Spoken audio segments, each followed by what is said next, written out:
Do I hear a second? I Second. second. Okay, motion made by Tammy, seconded, you write that down for me, seconded by, was it Jack? Yes. Cody, Yes. Stacy, Yes. Chris, Yes. Jack, Tammy, Yes. Karen? Yes. Okay, I would like to just add that we did have 2 executive sessions. The one was with our attorney, but we're not going into that one. It will be personnel only. Okay, let's go. We'll be back soon. I'm going to adjourn this meeting for an executive session to reopen at 7 o'clock.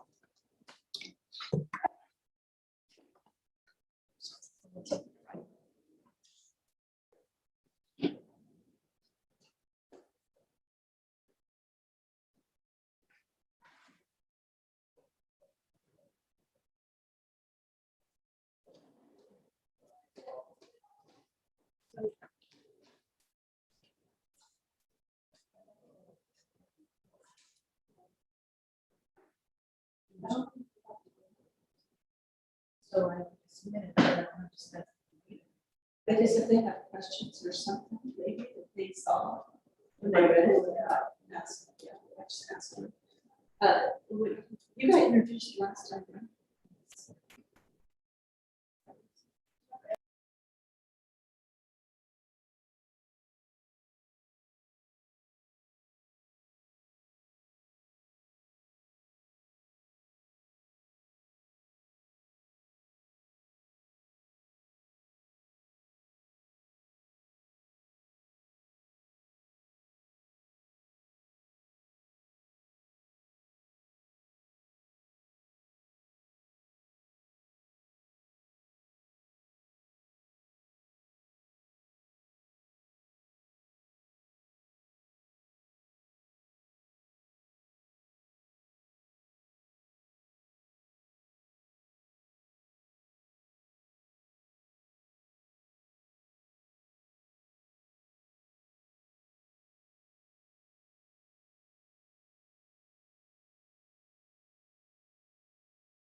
we're all gonna go to bed. I've been going. I know, I'm going I am literally get. Yes. Welcome, thank But I hope you help. Oh, turn the TV off, that's one part, because I didn't get anything. The hardest part for us right now is my wife. Like, Oh, baby, yeah. and I have really a lot of time Yeah. and I should pay my little. Yeah, that's what I'm doing. We're in our meeting. 7:01. Somebody could have. Okay, we're going to reopen the meeting. So let's stand for the pledge. I pledge allegiance to the flag of the United States of America and to the republic for which it stands, one nation, under God, indivisible, with liberty and justice for all. Hey, is there a motion to set the agenda? I so move. That's okay. Motion made by Tammy, seconded by Cody. Any discussion? Call for the question? Flaherty. Aye. Hall. I, Putin. Aye. Noise. Aye. Schoonemeyer. Aye. Wells. Aye. Wright. Aye. Hey, student presentation. Is Susan here? Yeah. I'm so excited.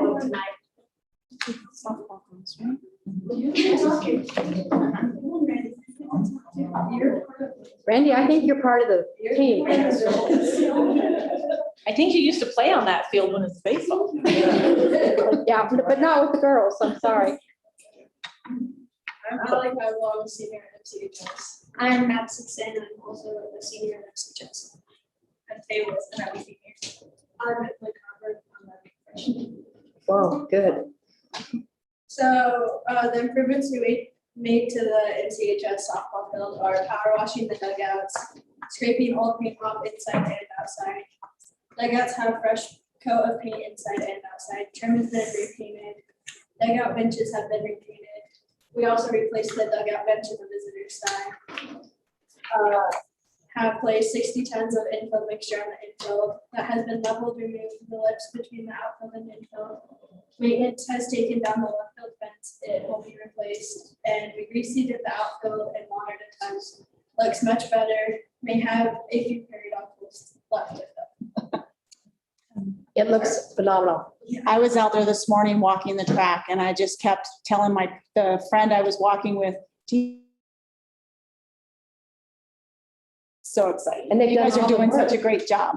Were you able to keep the flag where it's at, or did you move it, or you were able to keep it there? Fence didn't get to the outfield fence didn't get to the property. But- But Mr. Carter has a few things he wants to say too. Yeah. Yes, you She gave you a list. It's in your hand. never open your mouth without Susan. Mr. Carver, you've never had a problem opening your mouth. Okay, so, the topsoil, 60 tons was not quite enough, but we got us started. They basically put 4 inches, yeah, the infield, which is expensive, but it's what to have. And, so there's about 4 inches of new stuff on there. It needs to be brought up another 3 or 4 inches, because the outfield is a little bit high, so you're kind of in a hole. So it does need a little bit more. Stone's equipment, let me borrow, I've had it for 2 weeks now. I have one of their tractors, the little really long tractor. And you just go around and around in circles. And anyway, we'll do that again. I'm still holding on to the tractor. They haven't said anything. So anyway, so we do need a little bit more. If not this year, we'll need it next year.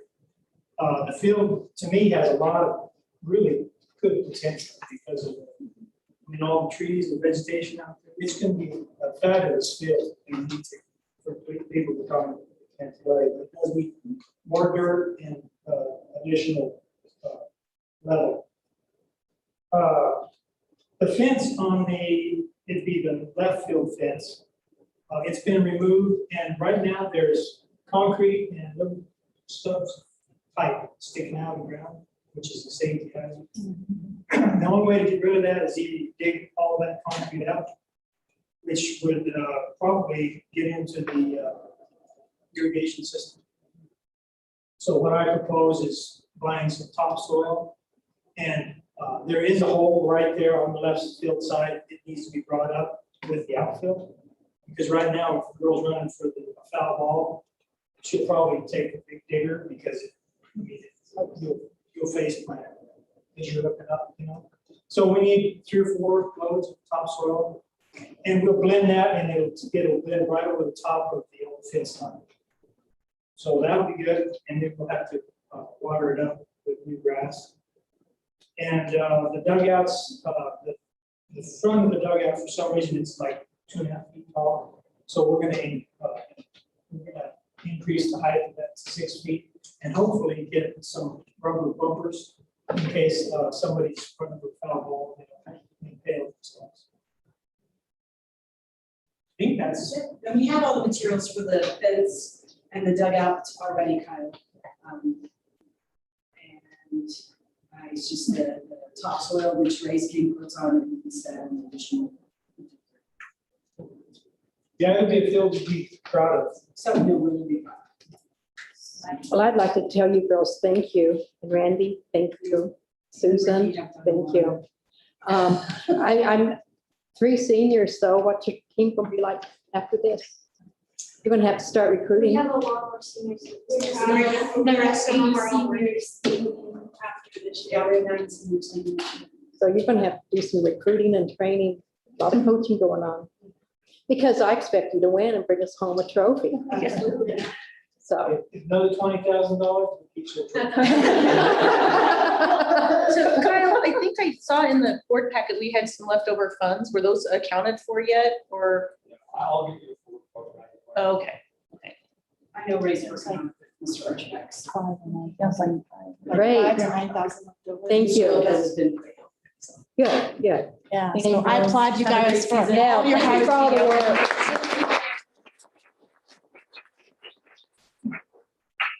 And we're not near as hard to talk to as you thought, huh? Okay, let's do the approval of our minutes.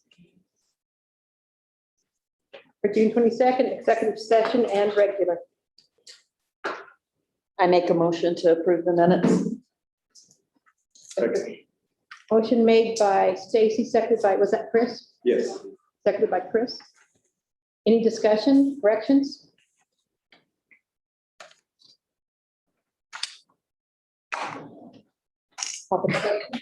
Flaherty, Aye. Hall, Aye. Putin, Aye. Noyce, Aye. Schuttemeyer, Aye. Wells, Aye. Wright. Aye. Okay. Celebration reports. I have 2, our softball team, thank you. And the other one is, we have a new admin building and staff, and I think they're awesome. I just, the work that I've done with you guys, thank you. I know you had to step in and teach yourselves, but thank you. I commend you, so thank you. Anybody else?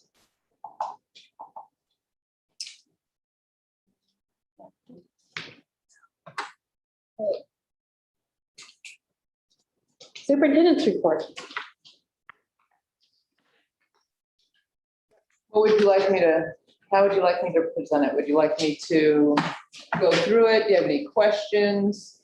One thing I did do is I did talk about, so just so you all know, so my name is Dr. Risha Vanderway and I'm your new superintendent. So thanks for having me, and everyone has been so kind and generous. And except when I'm driving my truck with my Arizona plates, but that's besides the point. So I wanna let you know that one of the things, we're really working hard. We are a new leadership team and most of us are not from here. We have stolen one, Mr. Parr, and he's gonna be just, well, he is great. And he has really helped us kind of find a hook in several things in which we can slowly understand the culture and climate here of Montezuma-Cortez School District RE1. But we do have Cindy, who was HR in Telluride. And she came from the private sector, and she's super bright, and I'm really excited to work with her. We do have Kyle, who has been here for 6 months, but he brings so much expertise and experience. It's exciting. We have Liz, who came in, and I'm not using their last name, so I apologize, but we have Liz who came in from Dolores. And so she has a lot of local contacts. She was a superintendent there. And then I'm from Arizona.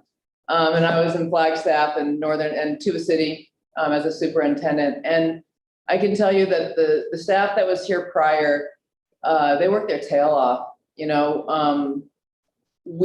our goal and our vision is to look at the strategic plan that you all have implemented and then that you folks have approved in the past, and that we're going to build upon that. We're not here to shake things up.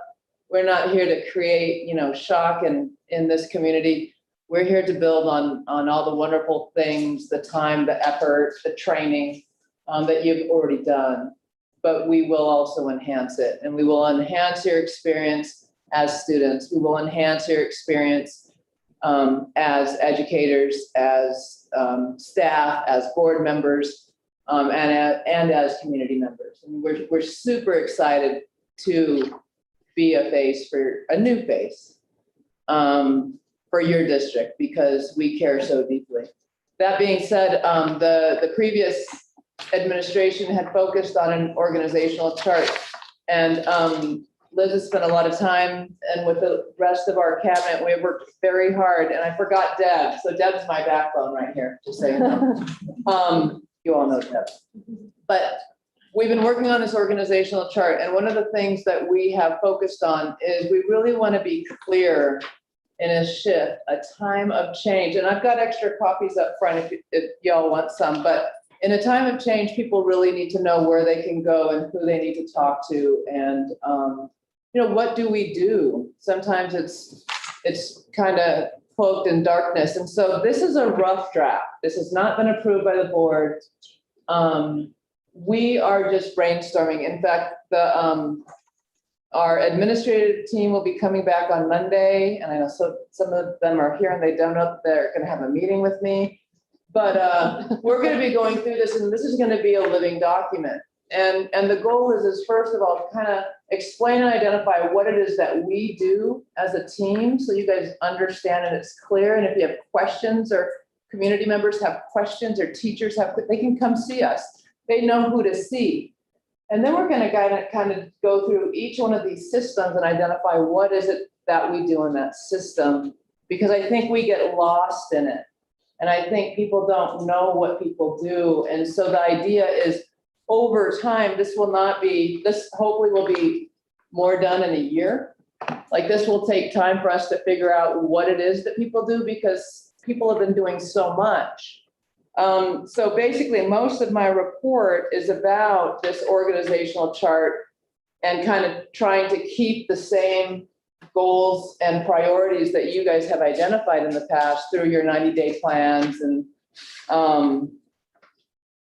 so that's pretty much the gist of it. And I can honestly say I wrote this report and I've been here like 9 days. So I think that today is like day 11 or 12. And so it's pretty bony right now. But I have been meeting with the board members to see what they would like from me.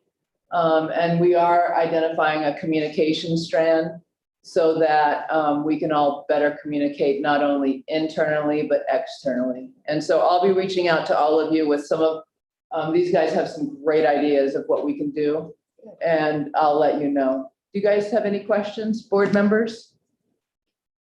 I thought your report was, very, very well. I think you fleshed this out quite well. Thank you.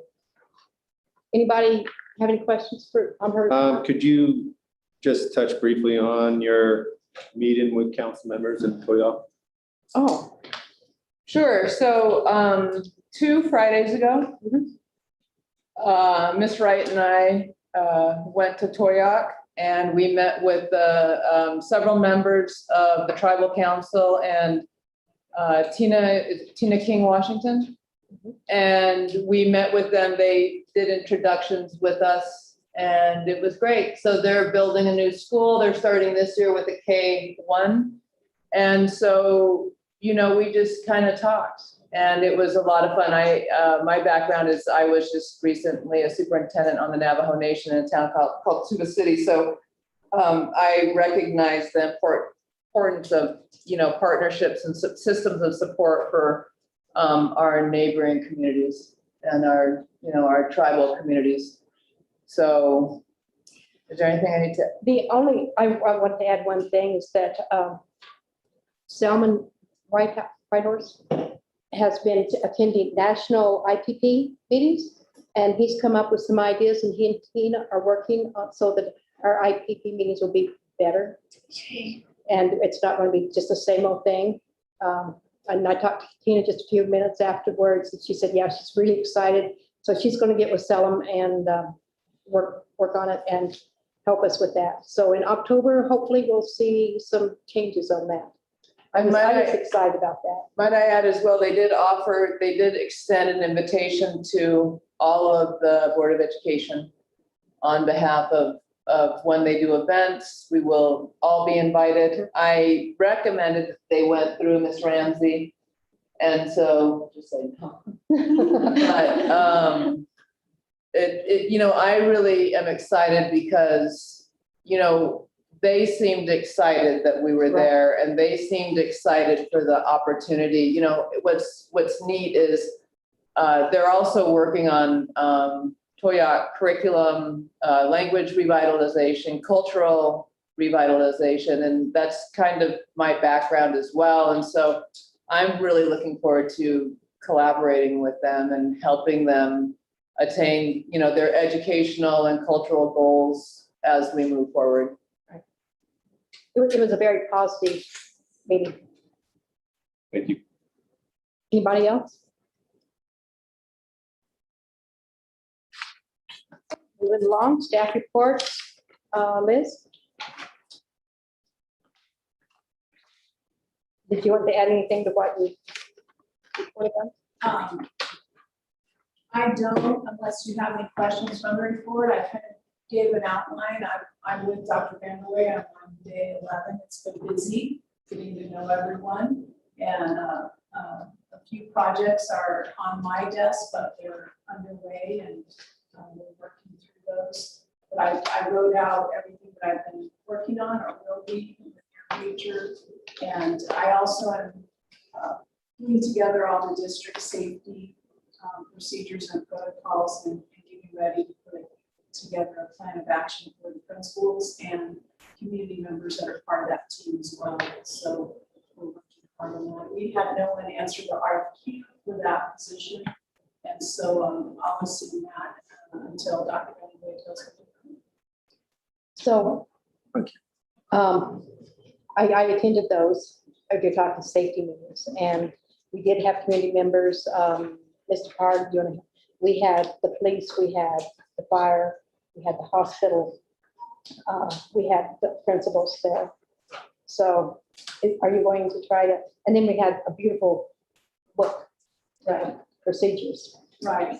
Is that going to be basically the same? It'll be the same, but it will be updated. The version that our district has been working on is the 2017 version.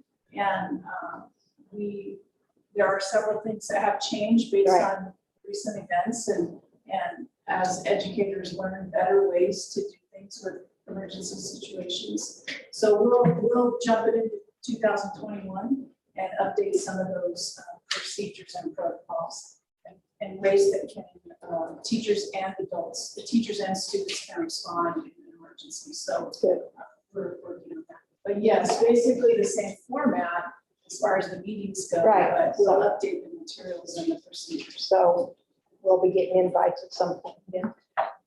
The other one is the health and safety. Right, and that's on the agenda under action items, and I can present that now if you'd like. No, we'll wait. I'm jumping ahead, I'm sorry. Oh, the reopening plan, okay.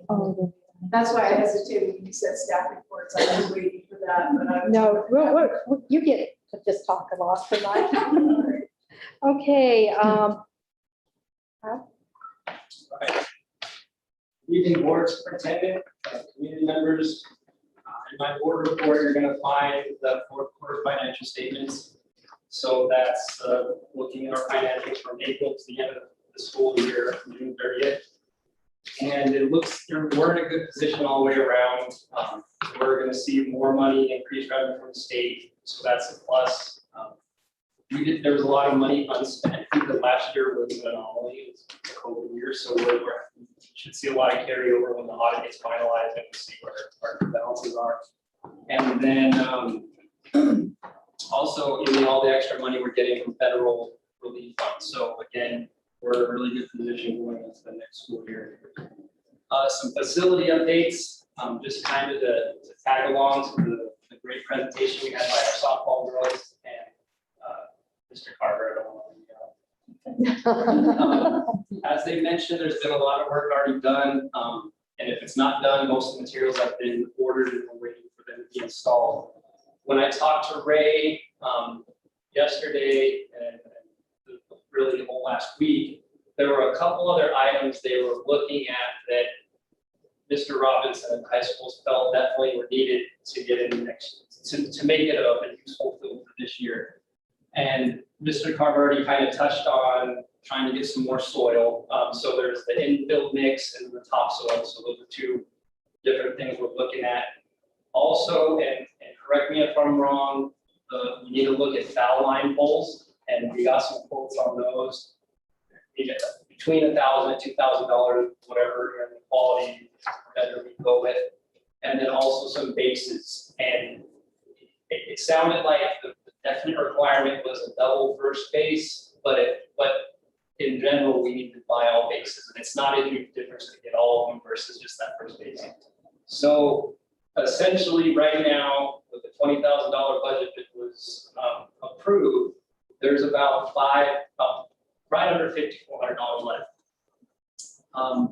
To get the quotes for the infill mix, the topsoil, to get it delivered, the foul lines and the bases, we quoted it out at an additional $10,700. So in order to meet all those needs that I just mentioned, we're going to need about another $5,400 to complete it, to get the other infill mix, the topsoil, the foul line, and the bases. So I will be bringing this back probably August 3rd as a capital reserve request, where we can actually make an action item for you guys to say yes or no, but that's kind of where we're at right now. So there is money available to keep moving. It's just we're going to need a little bit more to get everything completed. So with that said, just a couple other updates around the district. The Kemper roof, there was a flood, a leak in the Kemper roof a few months ago, and we put it as an insurance claim. That's getting completed. Everything's finished. The roof engine floor has been completely done. The transportation light pole, we should start installation next week. I talked to the vendor, the contractor last week, and they were just waiting for the poles to arrive. So that should be done before August 16th is what they told us, for sure, before school starts. The Mesa roof. So the contractor is waiting on materials. We also found ourselves in a slight hiccup where we're trying to pull the state permit to get this roof completed. And when we submitted the work to get the permit, they came back with some very detailed questions on roof grades and square foot weight amounts and some other things. So essentially, we're going to fix this problem going forward. In our request for proposals we put out, we're going to make the contractors pull permits, which we should have been doing the whole time. Right. But for this one, I think that we found someone that can help us out, kind of answer these questions, get back. But that's the Mesa roof should be starting as soon as we get that little fixed. The high school carpet replacement. So as I'm sure you're aware, I'll try to break it down real quick. We had the original install of the carpet. It was done by a subcontractor under non-construction. And even they had verified that it wasn't done very well. The contractors did not a great job. So what essentially happened is they took out an insurance claim, done construction, to find a new vendor to come and replace all the carpet. When they took out the insurance claim, there was an agreement by both parties on exactly what needed to be done at that time. And it was about 70% of all the carpet. So as of this week, that will be completed. Thursday is the final walkthrough to make sure that everything that was on that insurance claim is going to be done. However, there are a few classrooms where it's not perfect. It's way better than some of the other carpets in some of the other buildings, but it's definitely not perfect. But we got to understand that this carpet's 5-6 years old already at this point. So essentially, that other 30% of carpet is not going to fall under the insurance claim because that insurance claim has been closed and everything that was agreed upon has been fixed. And now it falls outside of that, our window of liability where we can file a claim. So the carpet, again, is not in a condition where it needs to be replaced, but it's not brand new because it wasn't part of that claim. So as far as what they came in and replaced, we're good. If you were to do a walkthrough, I'm sure you could very fine nitpick some items, but if you compare that on the grand scale with other things that we need to be looking at, it's very minimal. It's 5-year-old carpet. So I think at this point, they've done a really good job. I had really good conversations on construction. They explained everything. They also said if we did want to go around and try to see if we wanted to replace that carpet, they'd do everything they could to help us find vendors and get it all together. But we'd be essentially willing to go with the carpet. And it's really not needing a replacement at this time, in my opinion. So that's where we're at on the high school carpet. Kyle, can I stop you there for a Yes. second? Because I was part of a lot of those walkthroughs. And the walkthrough that I went through on June 24th, those classrooms that you were talking about, we knew were going to be iffy, but there were definite transition strips that should be taken care of, regardless if it was insurance claim or not, which we all agreed. That was Ray Lopez, myself, Jamie Hockness, and the new non-representative. So my understanding, those have all been replaced, and Thursday was the final walkthrough to check to make sure all those got. Okay, this coming Tuesday is the walkthrough. It's them to come make sure that they finalize everything. And Ray Lopez has checkbox walkthrough sheets that he has to have done and send back to the construction. And Thursday, I think, is the final walkthrough. So if not, they're gonna come back and definitely fix it. So. Do we need to put new carpeting on the 5-year plan? Yeah, exactly. It needs to become part of our capital reserve. Okay, so capital plan. you can take care of that. Okay. Next is the Manal Playground. So I brought this up in my previous reports. Essentially, Manal applied for a grant through the county a couple of years ago and was awarded $100,000. The project at that time was estimated to cost $110,000. Now, being a year and a half later, when we're trying to get some quotes for these items, the original grantee said that architecture and engineering should cost around $10,000. That was in the budget for the $100,000. When we went and put out an invitation to get quotes, we only had one respondent, and it was $37,000. So at this time, we're kind of at a standstill because if we want to continue with this, this is going to be where the board is going to have to decide if they want to fund this more than the grant, because it's going to be more than the grant cost. Or I need to be able to be in a position to go back to the administration and give them a real answer so they're not hanging, waiting to decide if they're going to move forward or not. Because the deadline on this award is, I believe, January. We can get it extended, but it's been 2 years since it's been awarded. So obviously tonight it's not an actual item, but we're gonna have to discuss this in the August 3rd work Yes, session. would you put that on, there, please? Some answers there. Thank you. I have a question. Yes. Is that something that the ESSER funds can cover because we could use it under health and wellness? I very much, I can look into it for you, but my first thought would be, Okay. we can definitely burden. Playgrounds are healthy places for kids. Absolutely, absolutely. Mental, emotional. Yeah. It's a, yeah, Yeah, this would have to be, because it's ESSER board, remember, it has to be COVID related, how, so. Offset learning loss. Well, sure. There's No, also. I agree. There's ways that we can word it to use the ESSER funds, I'm sure. Well, let's do the discussion in August then. Right. We can, that'll give Kyle time to do some research. The next piece, and I believe it was on the agenda, on the Lucero CMS playground. So as of right now, everything is been finalized. You will see a supplemental budget request that should have came last month, but we're making sure it's done this month. And so what happens is we have to set a budget for $700,000. So just think about this when we're talking about NOM. We were awarded $700,000 two playgrounds, and we're trying to make one playground at 110. So just keep that in mind when we're thinking about it. So at this point, we received 500,000 of the 700 total award. We received an invoice for 420,000, which we paid. So from here to January, we're probably going to see another invoice in the range of about $120,000 that we will have to pay as a district. And then in January, we will get that back. Okay. As of right now, the invoice has been paid, all materials are on order, we're waiting for the material to show up, and that's been about a week. June 26th is when the check was cut, so. That's where we're at on the Lewis CMS playground. And then we have a discussion on the Board of Education venue, so we can talk about that later, discussion items. And that's really it. I apologize for having such a long report, but I wanted to make sure that the reminders were covered. And if you have any questions? I don't think so. There was a question on the budget, but I didn't have my heart.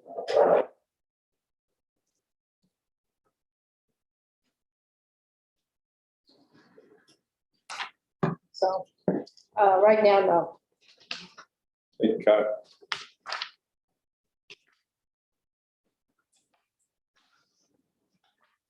Okay. Student services, is that Mr. Carr? Yes, ma'am. I don't have a report this time. I am, Day 11? 5 days. Only got 5, so, and quite frankly, there's not a lot of things or anything.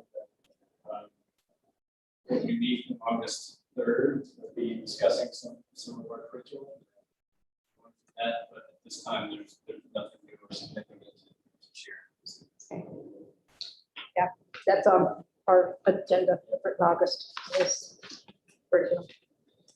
HR, Cindy. Good evening. Thank you for having me this evening. I am so happy to be here.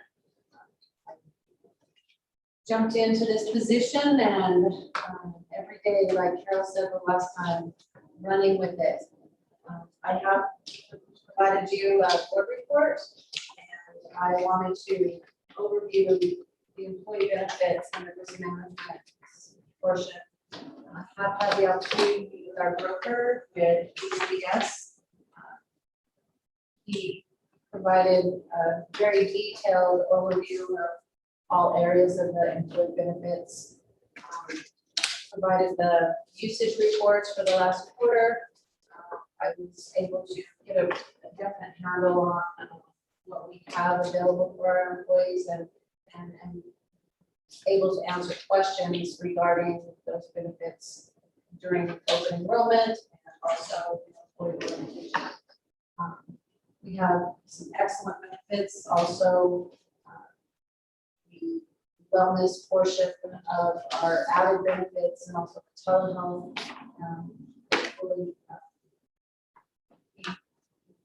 Assistance program, the EAP, is being utilized definitely more so now since last year, where people are able to go online and speak to a doctor right online. Those are being utilized much higher. And then most recently, Kyle and I met with representatives from Chf Health. It's a new program that UBS is utilizing a subcontractor to review all of the prescription drugs that our dealers are being prescribed and having filled. There's a list of 400 high-cost prescription drugs that Paid Health will assist in paying to keep the expenses lower for the district since we are self-insured. We had a very good conversation. Was able to go through the whole process. That is going to go into effect August 1st, correct? September 1st. We should see a substantial savings on our prescription health costs when Paid Health is involved. Also, on my board report, I said that we will be meeting with CITSA. That meeting was today. I wasn't able to provide information in this report due to the fact that we just met them today, but CITSA is our insurance pool for liability coverage for the district. Risk management overview, we met with our claims representative and then our risk manager representative and went through the whole renewal process where they provided information on our loss ratio. Also, for the renewal, we were also given insights on where we have reduced claims this last year, which reduced our premium, which was awesome. Also, they explained the new training platform. There is online training opportunities in the CIDSIP website, but they are partnering with it's called Vector, where they're providing all required trainings and supplemental trainings through a portal. Once we have all of our employees uploaded into this portal with email addresses, we can start assigning all of the required training and supplemental training. That should happen fully within this school year, but access to it within the start of school once we have all of that information uploaded. It'll be amazing to be able to track all of this training, and also once completed, the certification will come back to HR so we can keep them in their personnel file and then follow those required trainings. I'm really excited. I think Liz is as well, because we were quite concerned on how we were going to mandate those required trainings. So this will be a great opportunity for us to streamline that process. Really getting involved in the employee benefits and the risk management portion of the district there's a lot to it. There's a lot to learn about, understand and find out where all of our resources are coming from. I'm hoping to utilize and tap into all of those resources so we can put those out for our employees and provide training and the safety areas, reduce the costs of our liability insurance, our workers' comp insurance, and our self-insured benefits program too by utilizing the wellness programs. I have a strong background in that area, and I understand it to a way I know what questions to ask, correct, Kyle, and help the rest of the team really understand what we can save money and provide the best benefits and mitigate the risks and also really keep our employees safe. So I've spent quite a bit of time working on that. I have other areas that I've reported on, and I know that last month you asked me to report on the recruitment strategies of bringing J1s on board. We are still working on that. We have 4 individuals that we are sponsoring actually to arrive mid-August to 1st of September, depending on their process of obtaining their visas. It's a lot of work, I can tell you that, but these individuals are so excited to join the team, and they are just, working endlessly to meet with their embassies and have their interviews and provide all of the information that's required through the sponsorships. And I think we would be very pleased once they have arrived and, you know, started teaching here and the cultural exchange portion of it. I'm very excited for the schools that they'll be working in, Kimber and Manon. You know, all 4 candidates are coming from the Philippines, and we, our administrators, the school administrators have met with them during the interview process, and we speak with them daily over email, all 4 of them. One in particular, she's just so excited, and you know, we're getting to know them before they even arrive. They're getting to know the area. You know, we're working with local realtors, trying to locate housing for them, so it's available and ready when they get here. Just all areas of bringing someone from the Philippines here to be part of the educator team of the district and make them feel welcome and also acclimate them to, you know, what we expect from them here and but what's expected in the schools. And I know that Whitney and Katie are really excited to have them here. They can't arrive soon enough this time. Yes. Do you have any other questions on any other portion of my report? Where it says that you're going to be giving us the exit interviews in August. I would like for us to see their comments, not their names, Okay, but just their comments so that the board can see.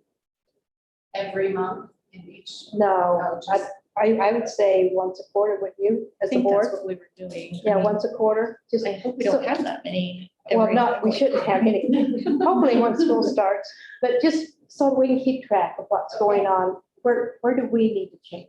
What do we need to do to build them up and to help them stay?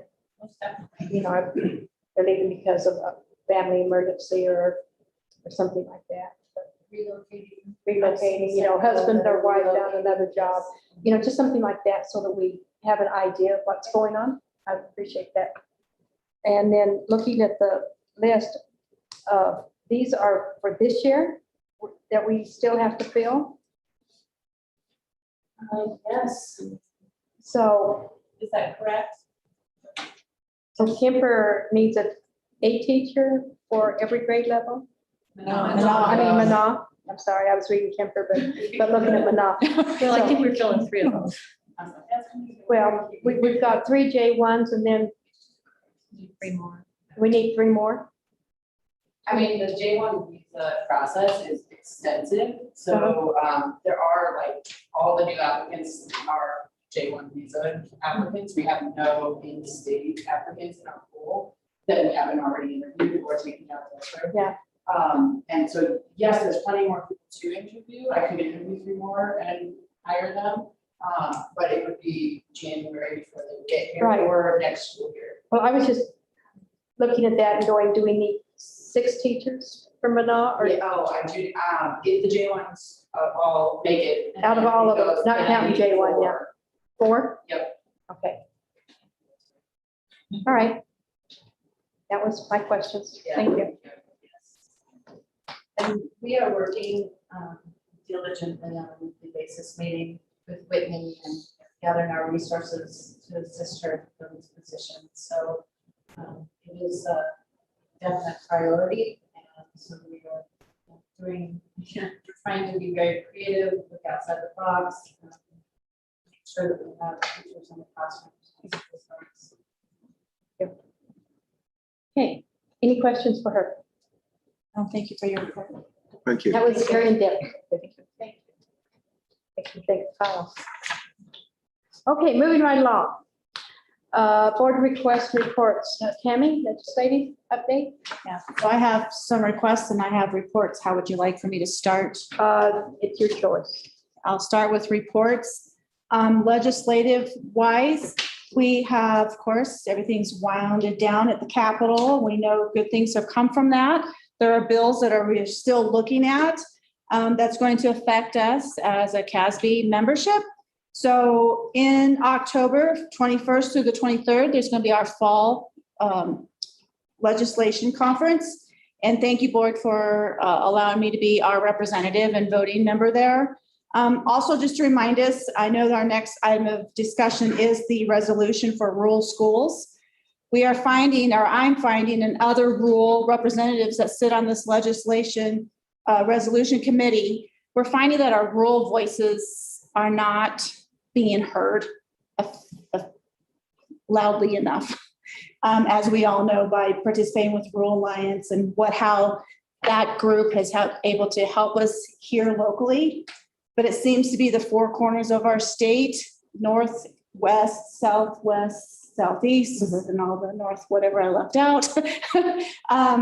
So just hearing from these individuals of what about us, there's a lot of similarities that go across the board in education, as we all know.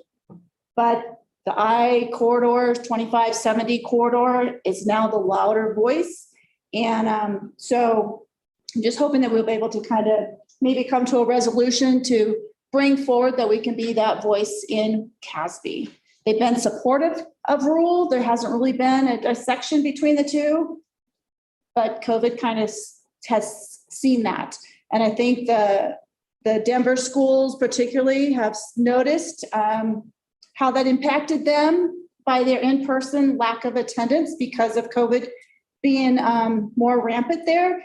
And kudos to our district, our principals and your staff, the past administration and their staff and the current staff now staying diligent of being able to have healthy and safe schools, that we were able to be in attendance. That's a rarity to say in our time. So I have on those meetings, don't forget your rural schools. How's this bill that we're looking at? How is that really going to affect us? Right. So I'm doing my best. I have a loud voice. I'm a quiet speaker, as most of you all know, but when I need to be loud, especially on a softball field, and Lena can attest to that. So just to keep that conference in mind, and then maybe kind of bring it into the resolution that's going to be coming before us. Just a couple requests for that I'd like to see on the August 3rd work session. I have brought this up, probably, I looked back in the minutes starting February, March, possibly March and forward. CMS carpet, the library, those pods, that carpet, as we know, is probably have been the original since. It is. Since, right? Yes. So if we're looking at keeping, and not to knock any building, but if we're going to put that 30% of new carpet that's 5 years old on our cap reserve, to look at that in 5 years, we need to push, in my opinion, board, we need to push this carpet at the middle school ahead of the line in some degree, because there's health and safety there. We have students that are moving around with devices that to assist them with the walking, whether that be crutches, wheelchairs, whatever those devices are, shoes. It's a hazard and it's embarrassing to walk over there and just strike that last mark of the embarrassment. It's health and safety of our students. And if anything, I'd like for us to really dissect that in our work session, August 3rd, to make this happen. And maybe we could get new carpet in the holidays. Merry Christmas. And also the facilities master plan, we started speaking a little bit about that because some of the areas that we want to do some capital improvements, playgrounds, roofing, whatever that is, we need to really know. I know that the last facility master plan was when I was an employee of the district, and we're looking back in 2009, 2010 era. So I'd really like for that to be continued back on. I know that Kyle has been working on that to some degree, but I really like to have that on that work session conversation too, because, we've, the cooling system in Beach Street and the admin building, we've tabled that because we need engineers coming in and doing those projects for us. So let's do our due diligence and we're moving forward, but let's pull that cart back and keep the horse ahead, right? So I'd like to see that. So that's what I have. I'll step down.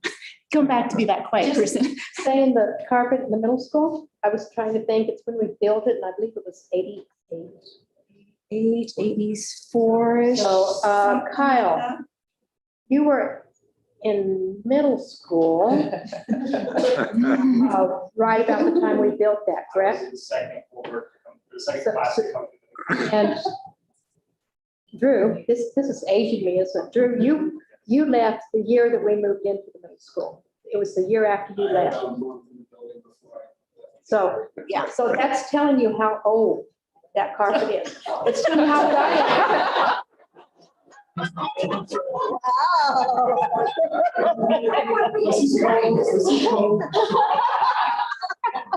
No, I mean, the thing is because I was in the middle school when you boys were there teaching. So that's telling you how old I am, right?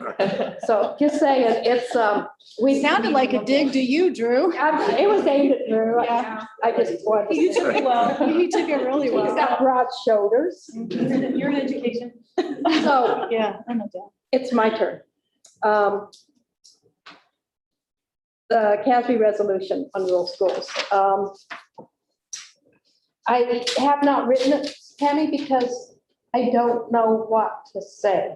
I bounced the ideas off of Jack to limit directors, and he had a very good point, and that just is making the urban areas angry with us. And I will tell you that I have sent out letters and urging rural schools to participate and start coming. CASB, I wrote the letters, and CASB sent that yesterday for us to do that. And so we can have a voice. My next CASB meeting is in September, and I'm going to bring it up there. So But if we're taking this to, excuse me for interrupting, but if we're going to take this to it has that to fall be done. legislation, we have a deadline of July 31st. So Yeah. in all So it's respect, gotta it be hasn't done been decided tonight. So if you want to help me, I would be more than happy. And Risha said that she would kind of prove it and help. Did I not?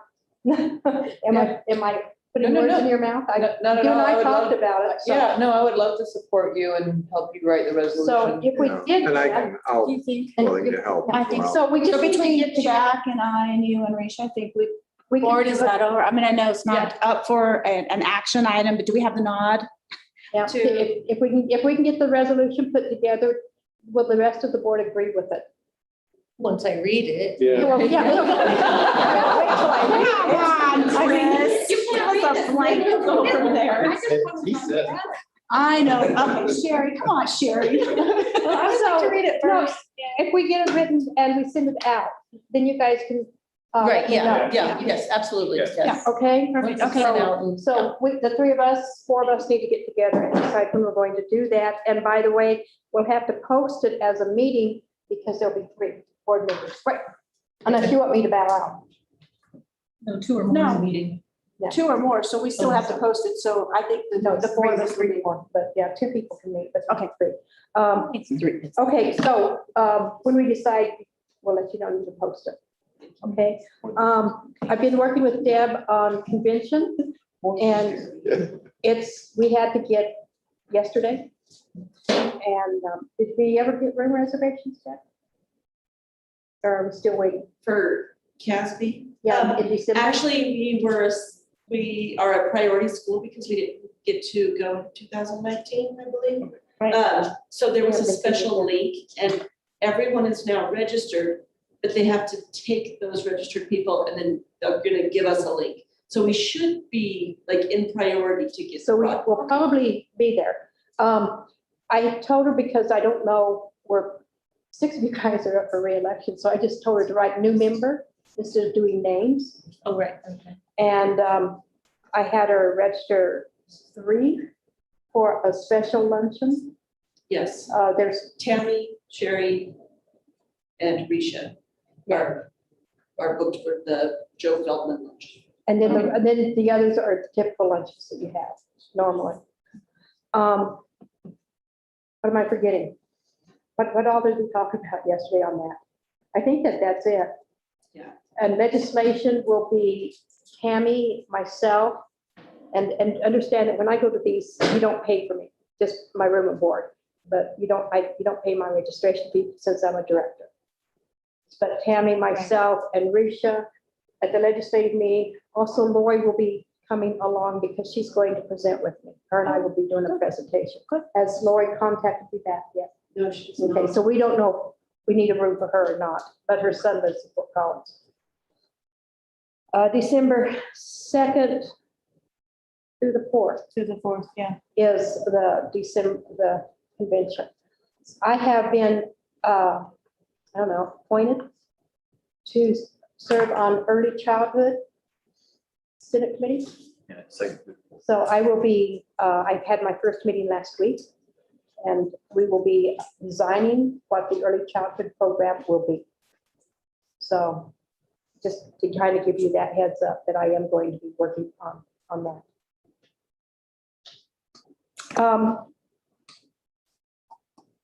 This one's a little more difficult. If you get a phone call from a reporter or a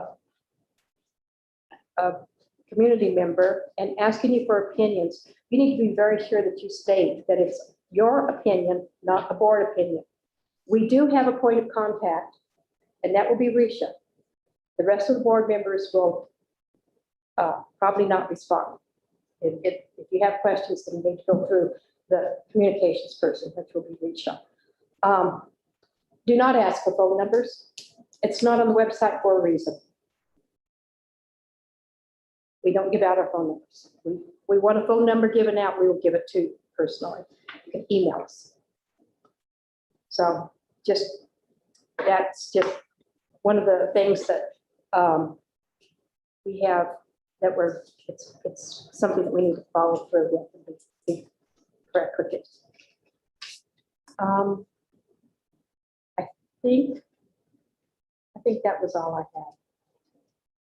So we're now opening this up for, does anybody else have a report or a request?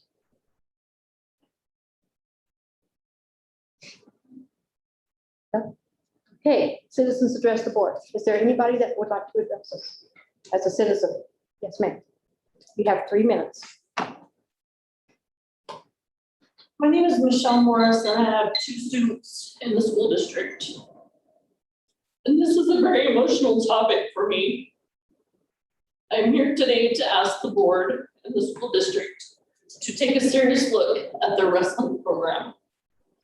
My children love to wrestle. There are multiple issues with the school district's wrestling, which 3 minutes won't even begin to start to go through. I have been through all the proper procedures. I have gone through the coach, the AD, the principal, the superintendent, and I'm still coming to you here today. There are less than 10 students in the high school wrestling program, not due to COVID. Wrestling in the United States in high school nationwide is on the upgrade. They are now gaining students. In the last 6 years has been back on the upswing.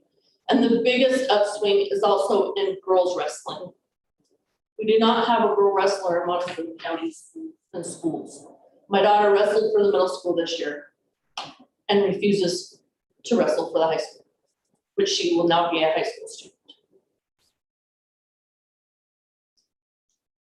With that few students wrestling and the problems in the high school wrestling program, I'm here today to ask the school district to either seriously do some reconstruction in the wrestling program or release the wrestling program so the kids that absolutely love that program can get proper wrestling experiences in other schools. I want to thank every coach that has had anything to do with any sport or activity. That's not what I'm here about, because I know it is hard to be a coach or to be anyone to do with any extracurricular. I understand that. But I'm here today to ask the school district to either seriously rework their wrestling program or to release it. Yeah, would you put that on our August agenda, please? Yes. It will be discussed in August. Anybody else? Okay, action items. Consent calendar. Move to approve the consent calendar. Second. Motion made by Jack, seconded by Tammy. Any discussion, questions, concerns? My question, is this the current consent calendar? Was there any additions that happened that just didn't get on the consent calendar? This is the current consent calendar. We do have several additions that finance and HR are reviewing. Both the position and the funding for those positions. And it will be presented in, as the August 3rd work session. Yes. Sorry, what I think happened was with the transition at the end of the year, there was some confusion on what positions would be available, what would be grant funded, what were some wish positions at ESSER 3. And so there was some things that happened during the month of May and June that I think were a little ahead of everything else that needs to happen here. So me and Cindy are going through and making sure that everything is as it should be. And then so if there are any updates or changes that we presented in August. No excuse, it's just, Sure.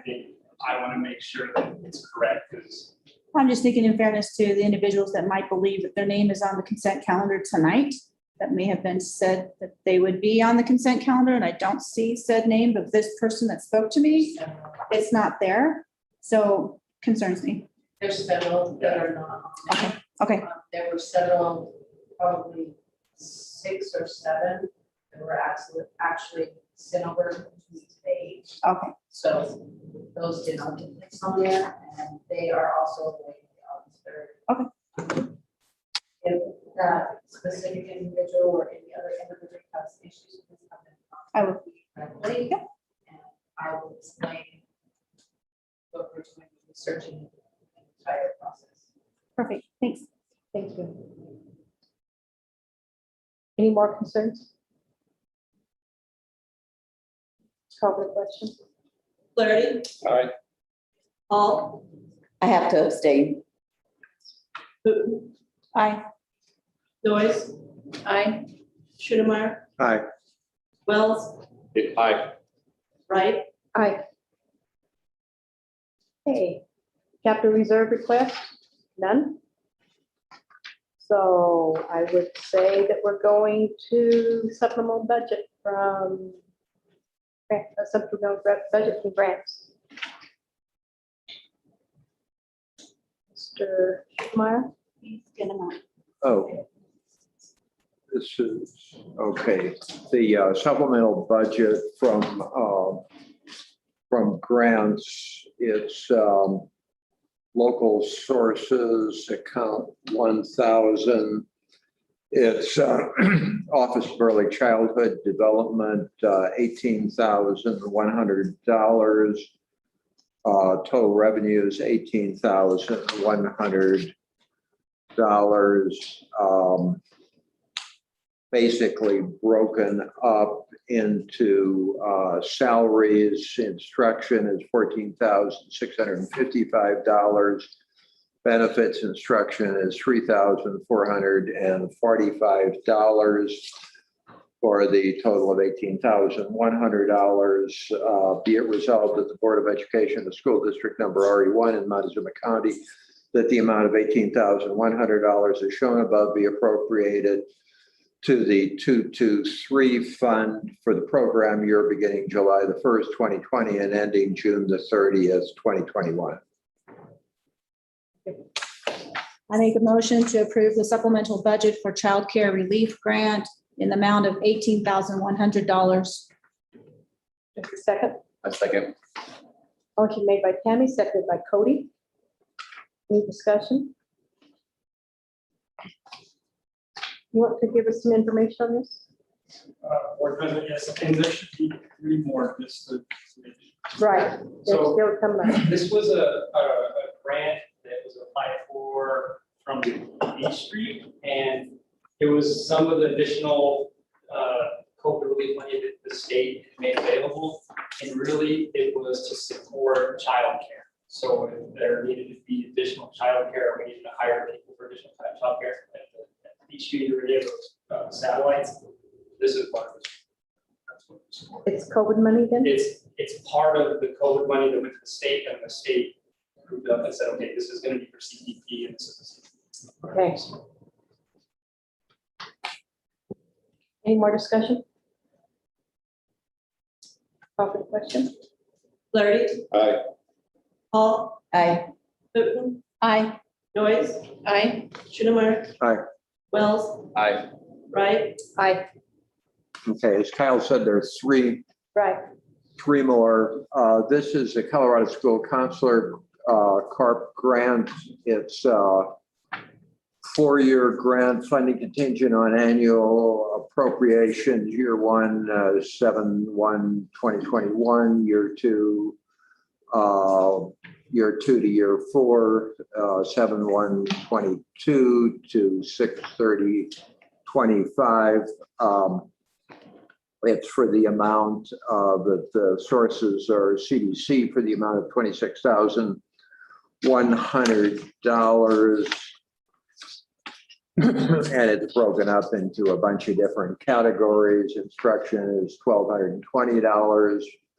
Salaries, benefits, instruction is $300. Purchase services, instruction is $10,000. Travel improvement is $14,080. Supply materials, instruction, $500. Total is $26,100. Be it resolved that the Board of Education of School District Number RE1 in Montezuma County, that the amount of $26,100 is shown above be appropriated to the 222 fund for the program year beginning July the 1st, 2020 and ending June the 30th, 2021. For a motion? Second. Motion, was that Chris? Yes. And seconded by Tammy. Any discussion? This is basically the same thing that you told us. Yeah, this is another grant from the state, specifically to help support school counselors. And then I just wanted to be clear so everybody is understanding, because I know when Jack's saying it's for the award year between July 1, 2020 and June 30th, 2021. These were awarded in June, so I have to make that supplemental budget for those dates. It's being carried over to the school year, but just to make sure our paper shows correctly, that's why I said that. So it's not a typo, that's what it has to be. So do we have to supplement this in any way? Yes, we do. And to my understanding, for up until the end of June, we didn't think this was gonna happen. So, and you told me like, hey, they're gonna award it, and then all of a sudden money showed up. And it's supposed to help supplement the school counselor program at the school. I understand because we brought it before the board because they asked me to sign it. And when I found out that we had to supplement stuff, I said, I can't sign it without the board approval. So at any time that the board has to, that we have to supplement, but at any way, I think that should come to the board before we see it as a supplemental budget. Okay, just, I kind of like to know what my name goes on. So, but this one did. It came, Angie stopped me in the hall and I looked at it. I said, no, let's bring it to the board because we have to make it up. So, thank you. Any more discussion? Call for the question, please. Flaherty, Aye. Hall, Aye. Putin, Aye. Noise, Aye. Schunemeyer. Aye. Wells, Aye. Wright. Aye. Okay, this is another supplemental budget, ESSA School Improvement Grant, parentheses, EASI cohort 4 applications submitted by the Children's Kiva Montessori and Southwest Open Schools Montezuma-Cortez School District. RE1 will be the pass-through for these funds.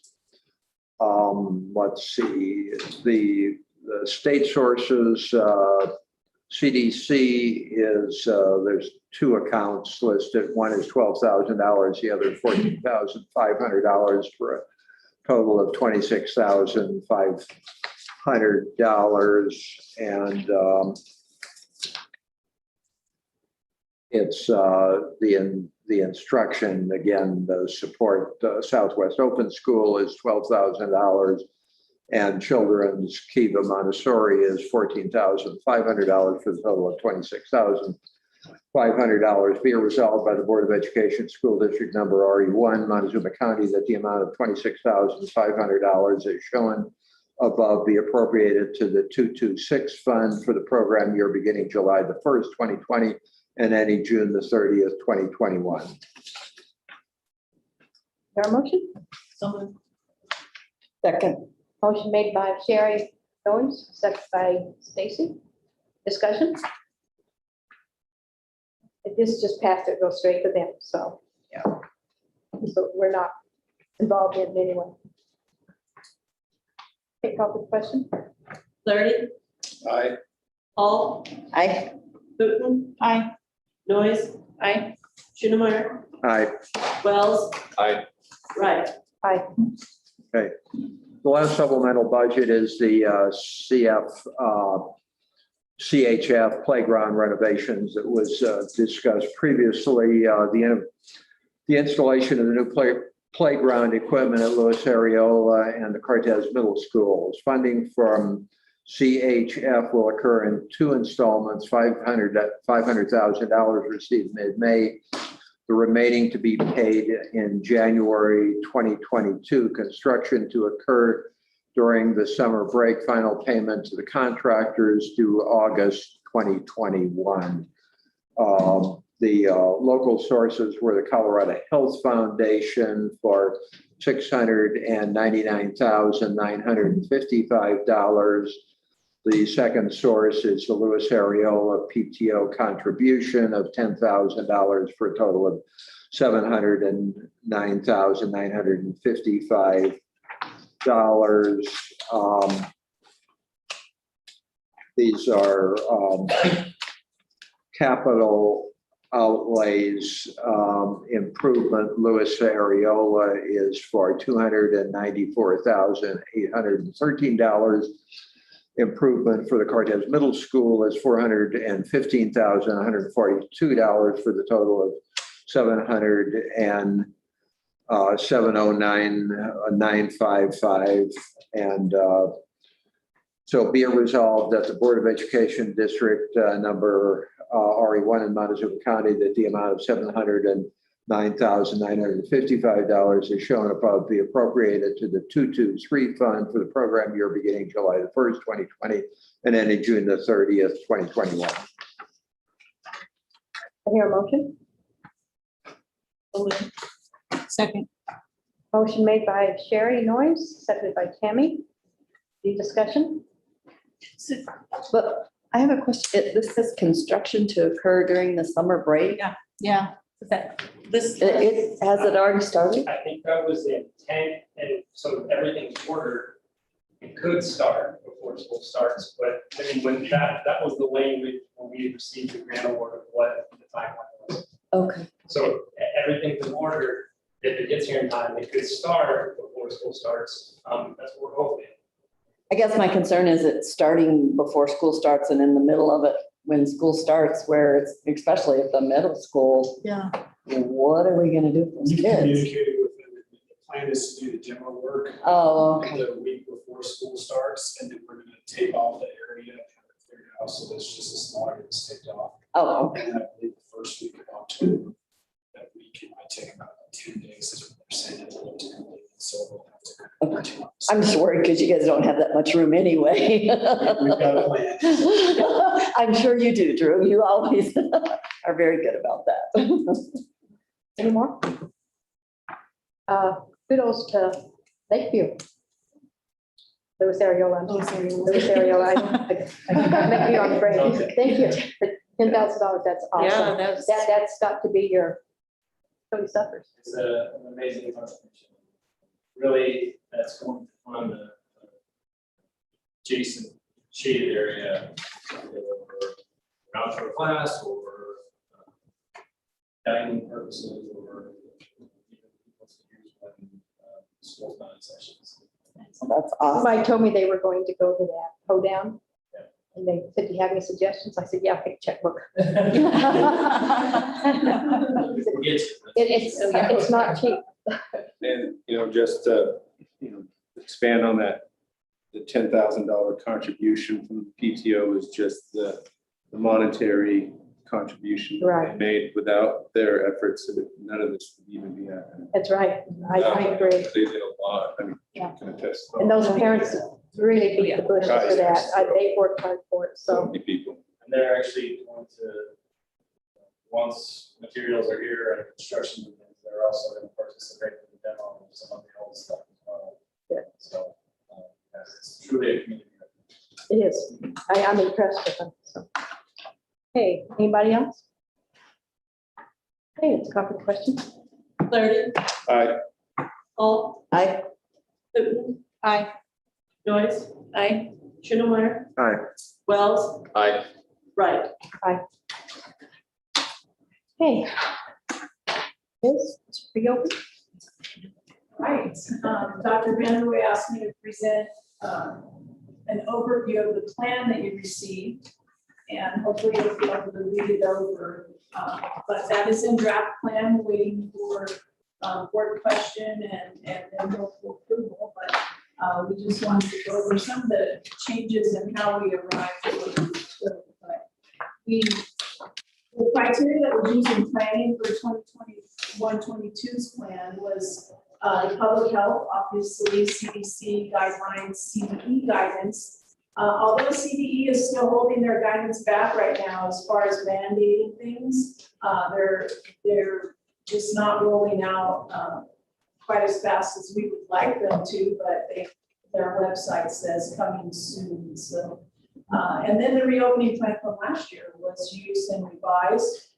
District admin input, we looked at strategic plan goals to make sure we didn't violate anything that's been set in place and set in motion.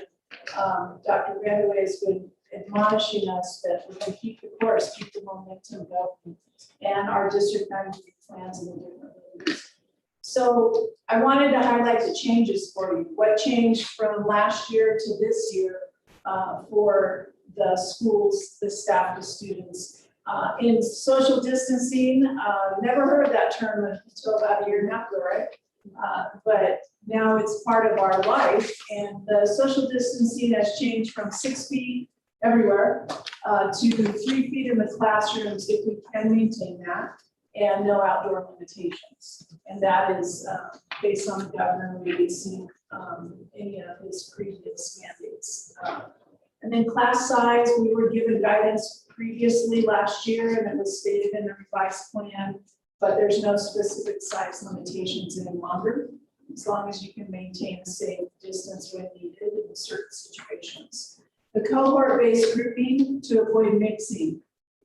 Really, they've taken the cohort lift off, but they are suggesting that you try to keep kids together as much as possible and not mix too much, but because our local districts, our state is a local district and local government state, they let it be based, excuse me, on our county dial. Our current dial is, we're not on the dial right now. So, and then health screenings for adults and students didn't change at all. We're still going to ask students and staff to screen on their own at home before they get to school. And if they don't have access to that, we'll help them. And then if a positive case comes up, just like protocol was last year, we'll have an isolated area for those students in each building. Another change is visitors in the building. Last year, there were no visitors in the building and no deliveries. All deliveries were delivered outside the door. This year, visitors are allowed in the buildings, but all visitors will be screened and temperatures taken. So just as they come in for the Raptor service and get their name badge at the same time, they'll be screened. And by the way, this has gone through all the principals. It was sent to them a week ago to start looking and reviewing and how they're input in. And I have some great feedback from some of the principals on this particular point. Hygiene will keep the same as far as maintaining good routines and hand washing and all those good things. Enhanced facilities and bus cleaning, all of that's the same, except that we are doing all the deep cleaning on the buses at night. We're not doing it in between cohorts any longer. So that's happening at night according to the guidelines. And then our closure protocols stay the same as last year. If there is an outbreak or you hear a lot about the variants and different things happening now, whatever does occur, we will respond according to the guidelines we're given because we're a government entity. We have to do so. Options for instruction in this coming school year. We have two options, and one is fully in person, and we're recommending that all students attend fully in person. The governor's recommending that. We're recommending that. At this time, CDC is recommending that. So that is our recommendation. However, this has been very real, and a lot of our families have been hit in a tremendous way and in a tragic way with the pandemic. And so there are parents who still do not want their children in a physical environment around others, and we respect that. And so we need to be able to meet their needs. So the other option is remote learning. And you notice carefully we didn't put online learning because we're really enforcing or really wanting to implement a remote learning method, which means the students would be enrolled in their district school in the elementary, middle school, and high school. And in elementary, they would actually be assigned to a class. In middle school and high school, they would actually have a schedule, but they would be at home. And in that classroom, we're testing technology right now, which it's been used all over the United States, but we have one little test pilot and we're testing it. And then we'll buy several, or probably a lot more than several, but and that will be that student in the classroom, has capacity to have rotation when people are speaking, they can speak. So they'll be logged into that classroom or with their schedule throughout the day. So rather than them be with a facilitated learning management or a learning system like CBLS or Edgenuity or all the different companies out there, they're enrolled with us, only they're learning remotely at home. So our two options this year are fully in person, which we hope to see. We're hoping for 90% or more of our students fully in person, and then offering a remote learning option. But families will have to go and work that out with the individual principals to make sure that the need is there, and what can we do to help, and how can we service that family, et cetera. So what we know and what we want to, I don't want to gloss over this, but I don't want to repeat what you've been hearing over the years, but we have foundation that's been laid, and we have no intention of shaking that up, but to keep the course. And, you know, the big rocks guiding all of our work, our 90-day plans, we want to make sure we're on track with those, keep accountability going with those. Our curricular programming, assessment and progress monitoring, district PLCs and professional development structures, teacher leadership and collaboration, and then continuing our key initiatives. And Dr. Vanderway and I and others were apprised on all the initiatives that the administrators put together at the end of the year, and we want to keep things moving. So those things will be in place to support in-person instruction from our level of providing support to the building administrators. And then there's a couple of things, a few things that we haven't received complete guidance on from CDE. One of them is all the busing implications. We do have things in our plan that are the way it appears now, the way that we're guided now, but I'll share our disclaimer with you in a moment. But the additional health guidance, our county isn't under any limitations. As a matter of fact, our public health department will not take a stance on our reentry plan right now because they want it to be local decisions, meaning you, the local board, and making your own decisions. And they support the fact that we have a plan and that we're being conscientious of all of the entities involved in that, but they want you to be the decision makers. And then if at any time they would need to step in, they certainly will. We know that from last year. So we're in contact with them. We'll be joining the county health meetings soon. They haven't resumed yet, but as soon as they resume, I attended them last year. I'll attend them this year for the district. So we'll be carrying on with that. Athletics and activities, there's still a few question marks. CHSA has given some basic guidelines, but Dr. Vanderway asked me the question today, well, are we going to take everybody's temperature when 400 people are trying to get in the gym? And right now, the answer, according to CHSA, is yes. But we will have to really iron that out and make sure that's what we're doing. And if we are doing it that way, do we have technology to support it? Because the gun thermometers aren't very dependable. So what are we gonna do with those? So a few things we're still looking for. And then accountability, just to mention that to you, we are using the RANDA system with the state. That's the acronym for the accountability system that we use for teacher evaluations, principal evaluations, and those will continue this year. Last year, the teachers were not accountable for student progress. They will also not be this year. So there's a percentage of their evaluations that go into the RANDA program. We still do the full evaluation, but it will not be something that's counted, I guess you could say, against them. I don't like to use that word, but if we don't see adequate student progress through the year due to so much of our student body missing school last year. And then assessment calendar, we'll be getting that out soon. I'll be meeting with Mr. Carr about that and going over an assessment calendar. All districts are required to have that online in a prominent place so parents can see anytime what assessments are coming or what should be happening in each school. So we'll be working on that. And assessments will be as normal as possible this year. So there will be state assessments. However, there is a pause again on accountability. So this year, districts were not held accountable for the results of your CMAS scores, even PSAT and SAT scores as far as the school goes. And then it will continue next year with the pause. And then hopefully the next year we'll kick it back into shape. And accountability rankings for districts are also on a pause. So our rankings from this year, which were from last year, will carry into the coming school year. So we're putting a disclaimer on the bottom footer of page of the revised plan. And the disclaimer simply states this is a living document. At any time upon the recommendation of Montezuma County Public Health, Colorado Department of Education, Center for Disease Control and Prevention, and state mandates, we could change the content to better meet the health and safety of those we serve.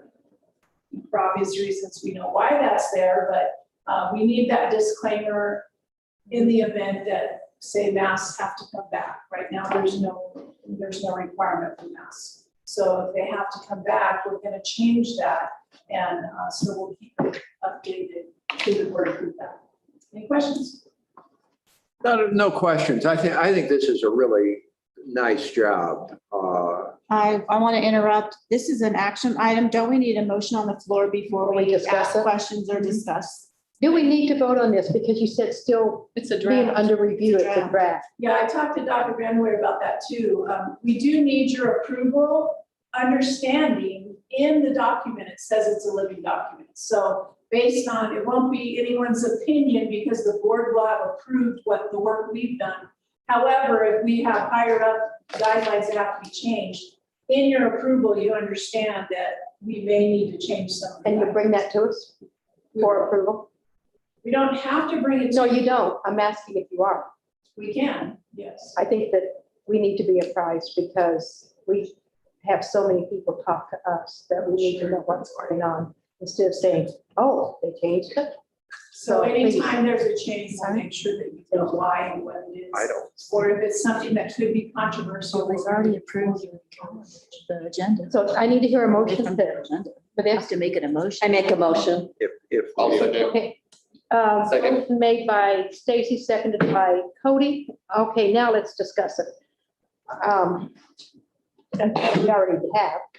So Jack, go ahead. No, I think I think you've done a really good job. I mean, I think it's important to be flexible. I mean, my sense is that that most of the people want to have their children back in school. But, we've seen cases where things are going along well, and all of a sudden they can take a turn for the worse. So it's really important to keep these, the guidelines that you've indicated in the document here. So just one little minor technical point. If you look at page 4, the note at the bottom of the page should go up after screening criteria. I believe it says the note says person with the following symptoms, but the symptoms are listed above that. Okay. So that's just a little minor Appreciate it.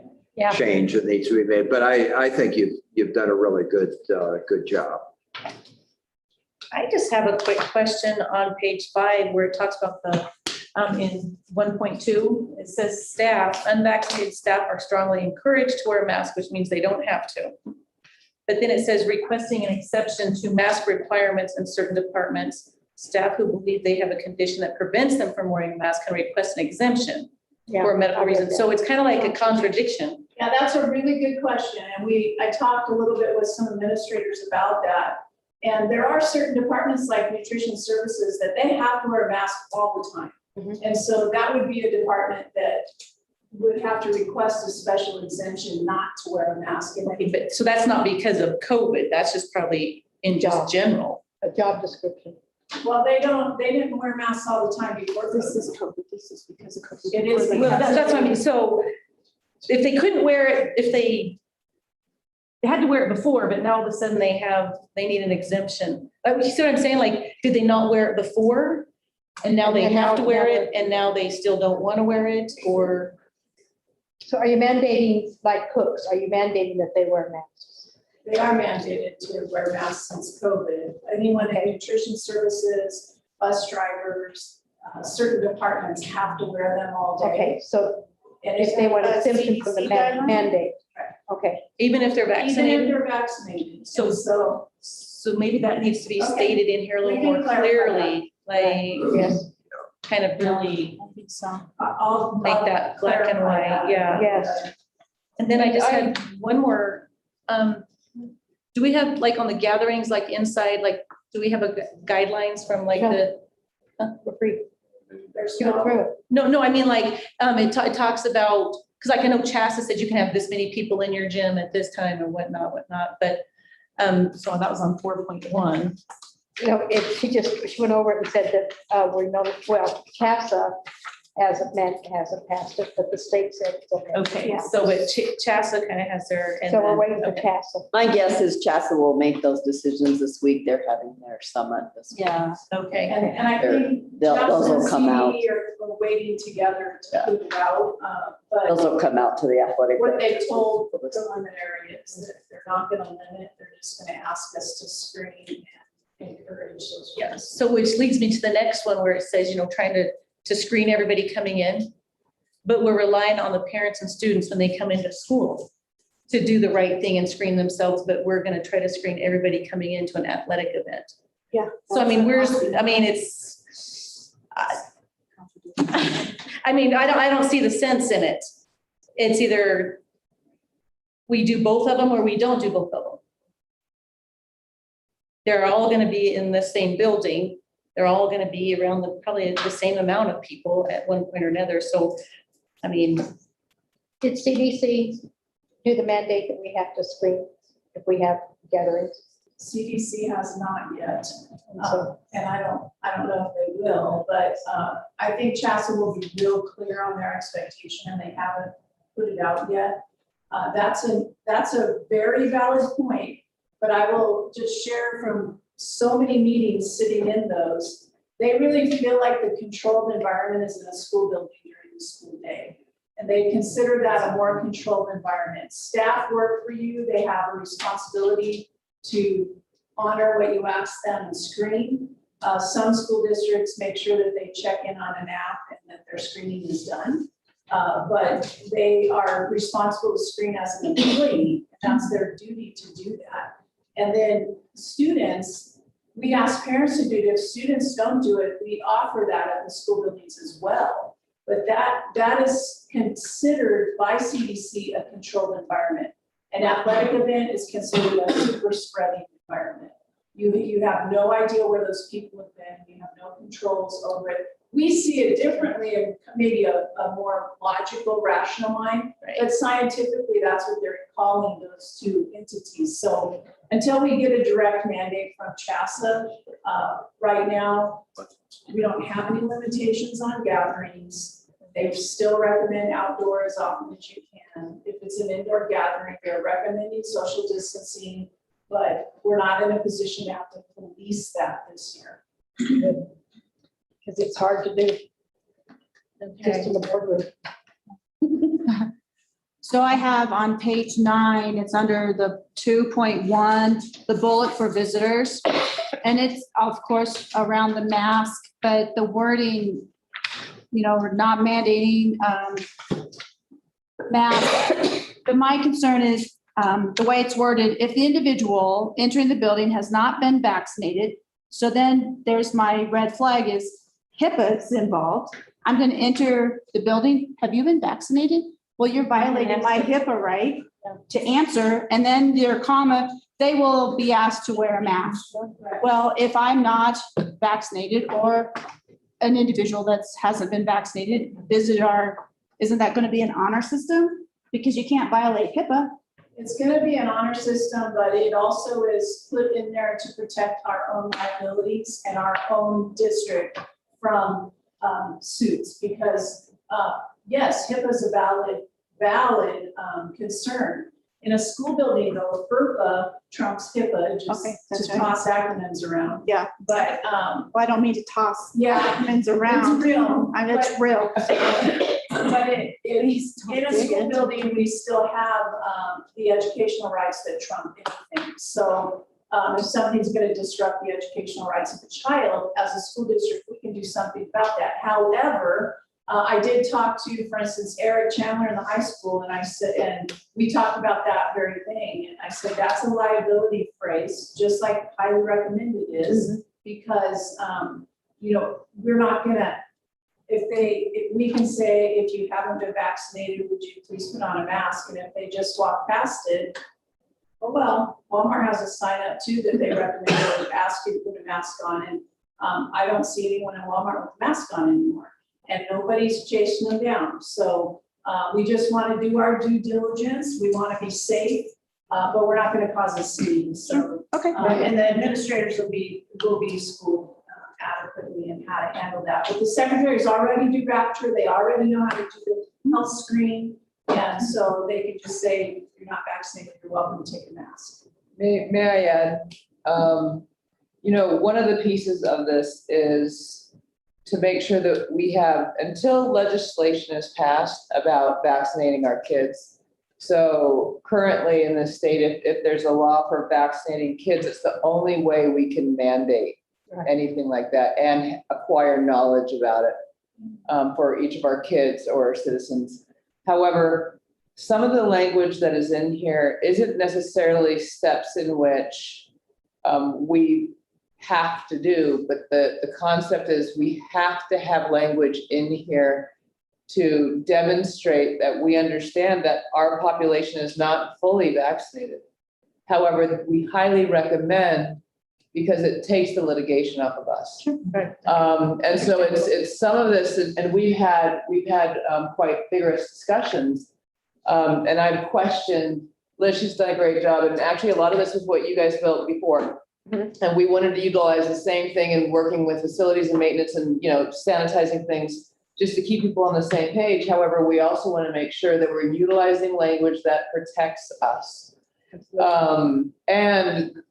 I can understand how sensitive it is to a mask and to talk about vaccinations. I come from a place where vaccinations are, crimes have happened against people where they were forced to do vaccinations, and some people don't believe in vaccinations at all. And I really, if I don't have to get into the minutia of it all, I'm going to let people, they have a right to choose. But we also have to take care of the backbone of this organization. And so sometimes, and we will let you know, and we will defend your great questions, because they are great questions, and we will make things sound a little, we kind of nitpick this whole thing, actually, which is kind of fun. But, that being said, some of the language in here is just for safety precautions. Okay, I appreciate that. Anybody else? I mean, just, on the visitors, I think it's a fair thing to have in there when we require immunization records of all the children who are gonna attend schools and, or if they have not been vaccinated and why. So I don't think that's a stretch to ask visitors the same thing. I agree. Anybody else? Let's call the question. Flaherty, Aye. Hall, I, Hilton, Aye. Noise, Aye. Schönemeyer. Aye. Wells, Aye. Wright. Aye. Hey, let's take a 5-minute break. Thank you. There's refreshments behind Deb. I think so. Oh, are they gonna be in front of Deb? Oh, what are these? Did you make them? Really? oh, Take yeah. it up. I got this. Oh, my goodness. I've been drinking. Well, on earth. Bad.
BOE venue. That is Chris and Kyle. So who would like to start? Chris, because he has a mouth.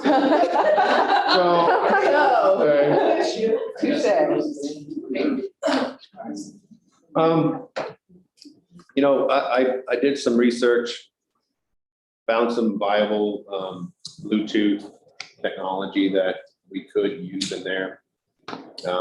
And this, what Kyle's given us, this doesn't even factor in furniture. If we wanted to do. Doesn't do the microphones in the desk. Yeah, you know, but we did find a bankable microphone system that's all Okay. Bluetooth.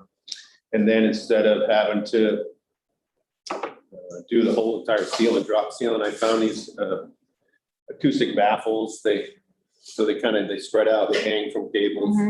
And they can do a good job and be aesthetically appealing as well. But then that's on here, but what else is not on here, then we have the cost of what we can do to the hardwood of the gym floor. Because that's gonna need to be covered. So So, it goes on the floor?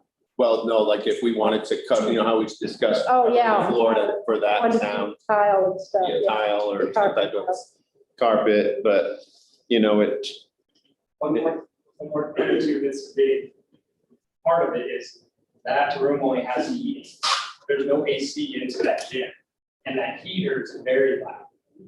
So depending on the time of the year, that's another additional cost if we're trying to make it comfortable on that aspect.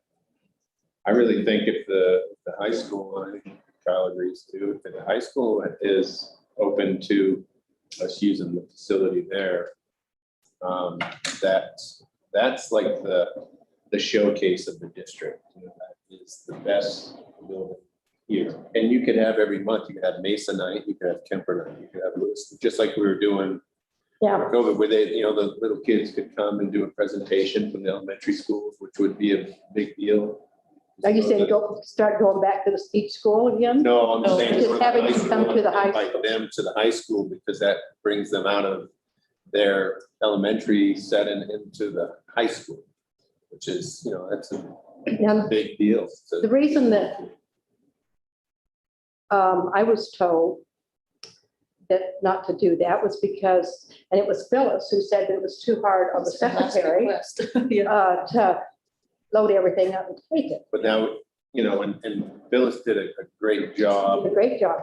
you know, but to Deb's credit, this is like Phyllis 2.0, right? So this is, I don't think it's gonna be very difficult. I want to speak for you, but you come from the high school, you know, I don't know how much you would have to load up, how much would you have to physically do there, you know, here, take there that you couldn't actually do there. I think that what Phyllis was referring to was moving to multiple buildings every time. I think if there was a location where there's a landing spot to leave some items for the tech department and myself, that would be a fair, a reasonable request of us.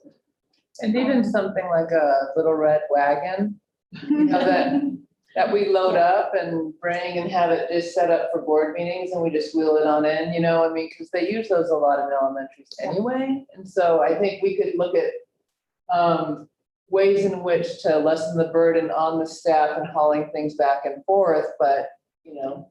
Well, I think it too was in case she forgot something. Right. If it was back at this office, Well, and if we Or had a land. you forgot spot, something or any of, you could leave seconds of things, Yeah. batteries and extra microphones. So, Everything should be electronic. well, yeah. Yeah. Okay, so, since you came from the high school, can we get on the agenda and just post these meetings so that they don't book? well, because during, You know what I'm saying? There's sometimes- I don't want to talk about that. That's really very difficult. We need to, especially with the school plays, the choir concerts, See, that's what Auditorium. Yeah, I know that, but everybody thinks that, and until you've worked in that, you don't understand. You know, you've got, say, we've got a board meeting the same night as the Durango basketball game. Then it's. That's, yeah, as the Durango volleyball game, as the night of the play or the senior band concert. Even though we're in the auditorium and we're in the library, it's a logistic nightmare, the parking, the people that are in there. Custodians. Yeah, custodians, it is. And so we would really have to strategically plan and make sure that they can't do that. And when you say, we've got a school board meeting on Tuesday, February 3rd, and Dave already has a Durango basketball game scheduled, then. But that's why it's. Yeah, those If we- things are really. We have to do it right now. Right. That's what I'm getting Yes, at. yes. We would have to make sure that they knew those Would the things board ahead of time. Consider moving our meeting times up 2 hours, so. We work. Well, I don't, Board I don't members rush work.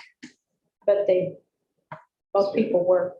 Yeah, I mean, I just want to throw that out there. I'm not Yeah, I saying it understand what can't you're happen, but it does make for some, I guess. you know, the community concerts. There's the high school gets utilized for so much stuff. Well, that's, And it's nice. I like it. I think it's great. And yes, it is the vocal point of the community. It is. But what about the middle school? That library is easy to use. And we happen to have somebody here that we can talk to. That's a lot easier to schedule, I'd say, for sure. The utilization of the evenings is very rare. I mean, I can appreciate what everybody's trying to do here. Mhm. But I mean, is it so bad in this room? I mean, we can still get everything done, what we need to get done. Well, the thing is that since they rearranged and there's more room, I think it's better.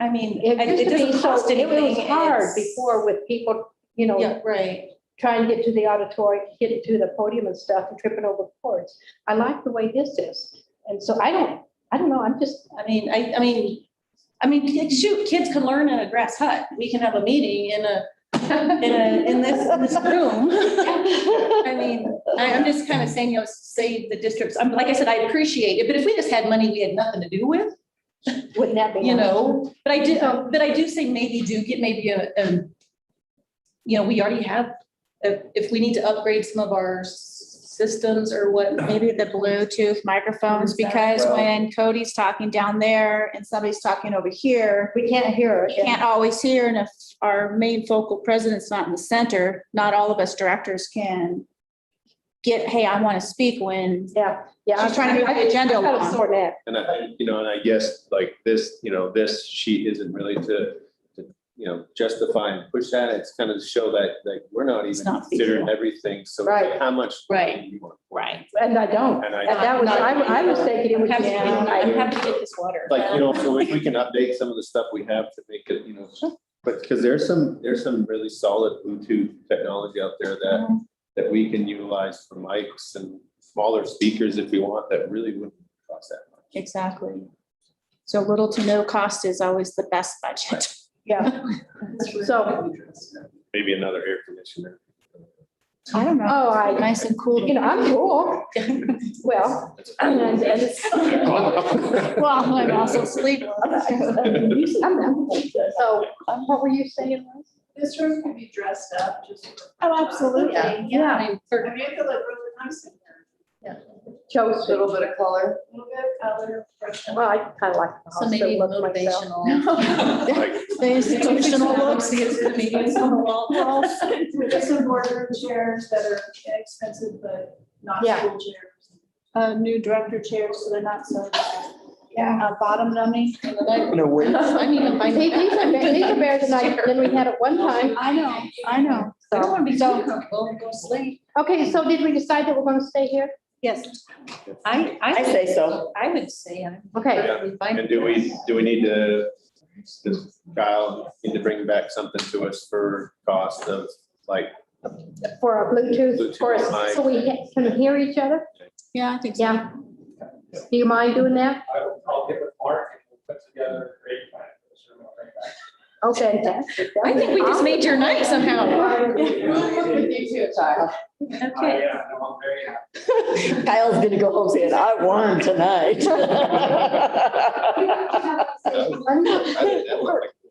I had a nice comment. Okay, the next thing on a discussion item, What do we need to? it's discussion. So, teacher planning time. Nancy's brought this. She says that, the teachers are walking in elementary with the kids and leaving with the kids, not having planning time and stuff. I suggested that she get with the principal and try to get scheduling.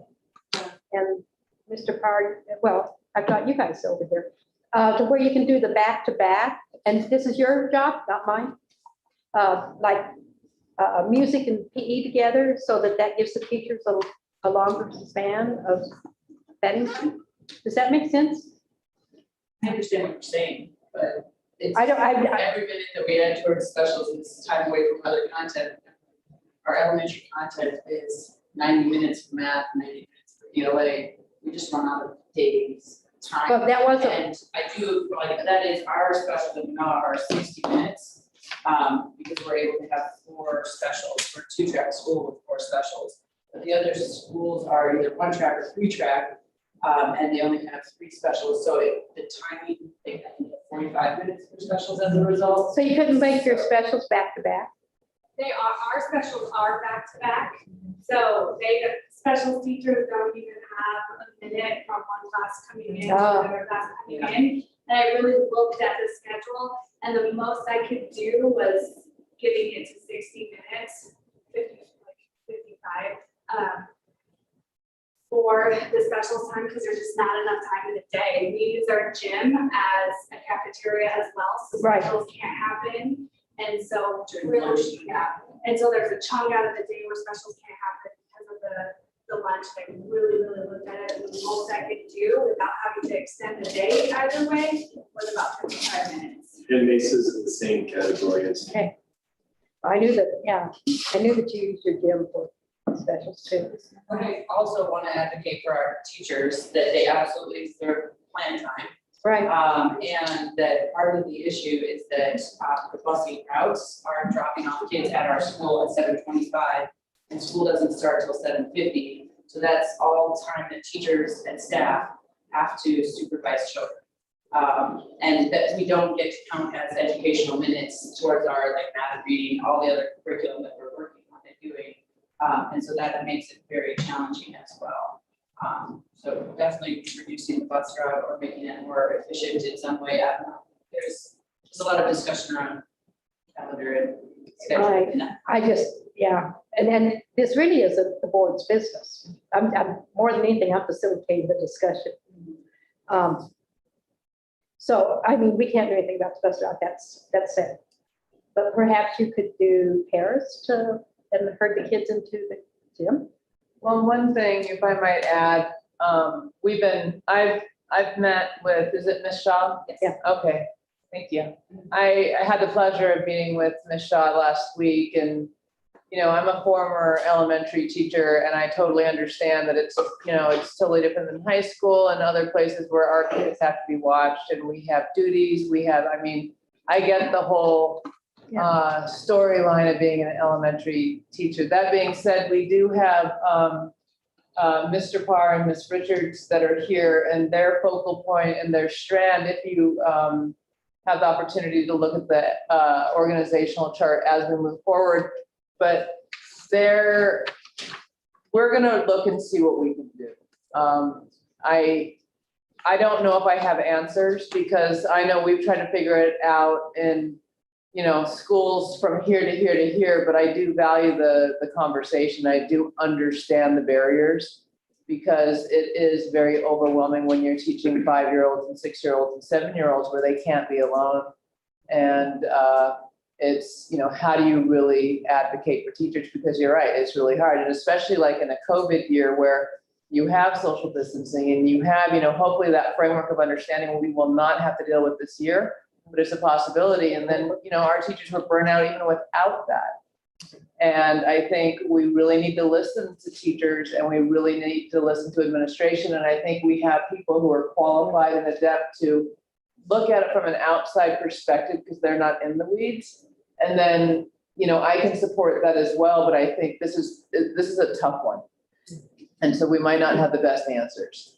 And it's moving out of the board because it really is a board stuff. All us trying to do is facilitate sharing. Well, I was just kind of thinking outside the box here. Is there any way, since as of right now, the high school goes later, if there are students that need some kind of community hours or anything like that, that could actually show up early and take on That's a good idea. that portion of the morning or even in the afternoons or something, somehow maybe facilitate some kind of a program where they get some kind of community What about hours. the honors kids? Because they or- have to do community stuff. Something that, and even students that maybe want to go into education or, you know, childcare, things like that. Well, one thing we have in Arizona, we have this thing called FACS. I don't know if you all have heard of that, but FACS is like kind of like almost, it's a program that's preschool and post-school for elementary and for mid-school. So if you're a working parent, you can drop your kid off at FACS at 7:30 at any of the schools and there's a staff there.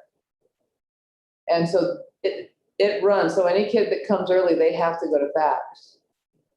And any kid that stays late has to go to FACS. And then the teachers could just rotate their duties. Well, they don't even, the teachers aren't even involved because it's a different organization. It's like, in a sense, we would, if we start a Like FACS Boys and program, Girls Club. we would have it on our own, or Boys and Girls or whatever, but it would be a separate entity, whether it's with our district or with a different organization, like a YMCA Boys and Girls Right, Club. yep. But it would take the responsibility off of the teacher so that when they walk through the door at 7:25, if the kiddos are there, then they can go to FACS. Where FACS is usually they provide, like after school, they provide snacks, enrichment, project-based, you know, learning on the side. But it's something to consider. Yeah. I mean, I would have to talk to Kyle about money and, you know, or if there's a YMCA here. See, I don't even know that. No, there's not, that's why I'm Right. saying like community service. that's Right, kind of- exactly. Kind of just Right. sign a So form. also, so number of kids that we're talking about, buses, is the buses come at 7:25. Yeah. And then like over the hours. So I wonder if the park and recreation department could be utilized in some way because the school district that we moved in from 20 years ago, the larger school district, and I understand. However, if we're still looking to employ individuals and part-time work, maybe some way approach the park and recreation and do a before and after school program, which is very similar to what Dr. Vanderway is talking about. And that takes all the responsibility. It doesn't matter how many students are in, they utilize your gym, at least the way it was when my kids went to their elementary, the before and after school program. They came in, they had a designated little PE spot, and that was their spot to put everything in for those working parents. And they provided those snacks, those enrichments, and then they had the after school the same way. Different dynamics, but it's definitely worth a conversation to be had with They may have Parks and Rec. Anyway, because we have possibilities. Okay, yeah. Well, first of all, the most important thing that's come out of this is that everybody's talking together. Yeah. We're focusing on this, so that there may be a change, for sure, that's great, and it sounds like there has been. I haven't seen any schedule. So that's exciting, so thank you to everybody, because I know that this is very, very important. Now, there's one thing that maybe help us right after school in elementary, and we need to find this out, because we know in the morning it's just turnaround is just too fast. You have to leave the bus system the way it's correct. But elementary, they have so many extra hours. If the buses could come to elementary schools at 3 o'clock, that would even give them enough more time for their turnaround to get the secondary. And that would give the elementary staff time after 3 o'clock till 3:30 to without the kids in the room. And that's a 10-minute difference, and I figured out all the hours, we're way over in elementary. And then 2 advantages, or 3 actually. One, the staff could have more time to do some planning there, right after school as well. And the bus system could have more turnaround. Is that correct? Yes, Would that help a little bit? yes. And maybe that's a tiny solution here that would help us a little bit this year, give us 10 more minutes so we can get ready for the children. Is that something you consider? I think we're willing to look at anything that's reasonable. So I assume that you guys are taking notes, you can discuss it and bring it to the board when you have a recommendation. Nancy, you okay Well, with thank this? you. Thanks to everybody. It's a team Okay. effort. Thank you. Lena, Yes. transportation routes, that's me. Can I come up here and stand? Please do, because I was trying to see you. Because I get nervous. I want to say like curtsy and things to you guys. So you can see what's going on. Very, very important, your honors. Thank you. Lena, we love you. So, Lena, I got a lot of hate mail last year. I'm Sorry, sure so you did did I. too. Yes. And I'm sure the other board We members have, did. yes. And I also know that you had to lay off bus drivers or Yes. they retired or however way you want me to word that. What would it take to go back to a traditional route? I'm attempting to do that right now. Oh, bless your heart. Let me tell you, I really love you now. What are you calling traditional? Yeah, Speak to us about traditional. picking them up the way they have been before. Like we did, Going back to I say it like going down the county roads. Yeah. Yes, okay. So going down We're not county doing a roads. consolidated bus route Non-consolidated, anymore. yeah. Because we did as much possible with the consolidated stops. I can use, so right now, I'm gonna probably be like kind of all over the place because my mind's like, I want to say so much, but I don't want to take too much of your time. When the We had a break, you consolidated. can take as much, Jack doesn't care, he told me once. When the consolidated stops started happening and we saw that parents weren't bringing them there, whether they were taking them or doing the online or just homeschooling, like Louis Areola, I was able to take that route down to one route because I wasn't having to go all the way down county roads. PV, it was the same thing. I ended up with one route because I was only going to here, just right off the highway. If we're gonna go back down county roads with the staff that I have, and I've been saying this to all the parents that are calling in because I'd actually asked Mark because I needed to figure this back out. So I needed registrations to start happening now so that I can start gathering my information going, okay, here's this area. How far are these parents living for these kids for me to go pick them up? Can I accomplish it with what I have? No, I can't. But I've got enough subs maybe to accomplish it until we get more drivers in and things like that. So that's why I'm having the registrations now. I had a driver that lived down County Road P. Our stop was up at PM 21. It was a husband and wife team. And he did have someone, they had someone able to swing in, pick up their daughter, either bring it to the bus stop or take her to school, to high school.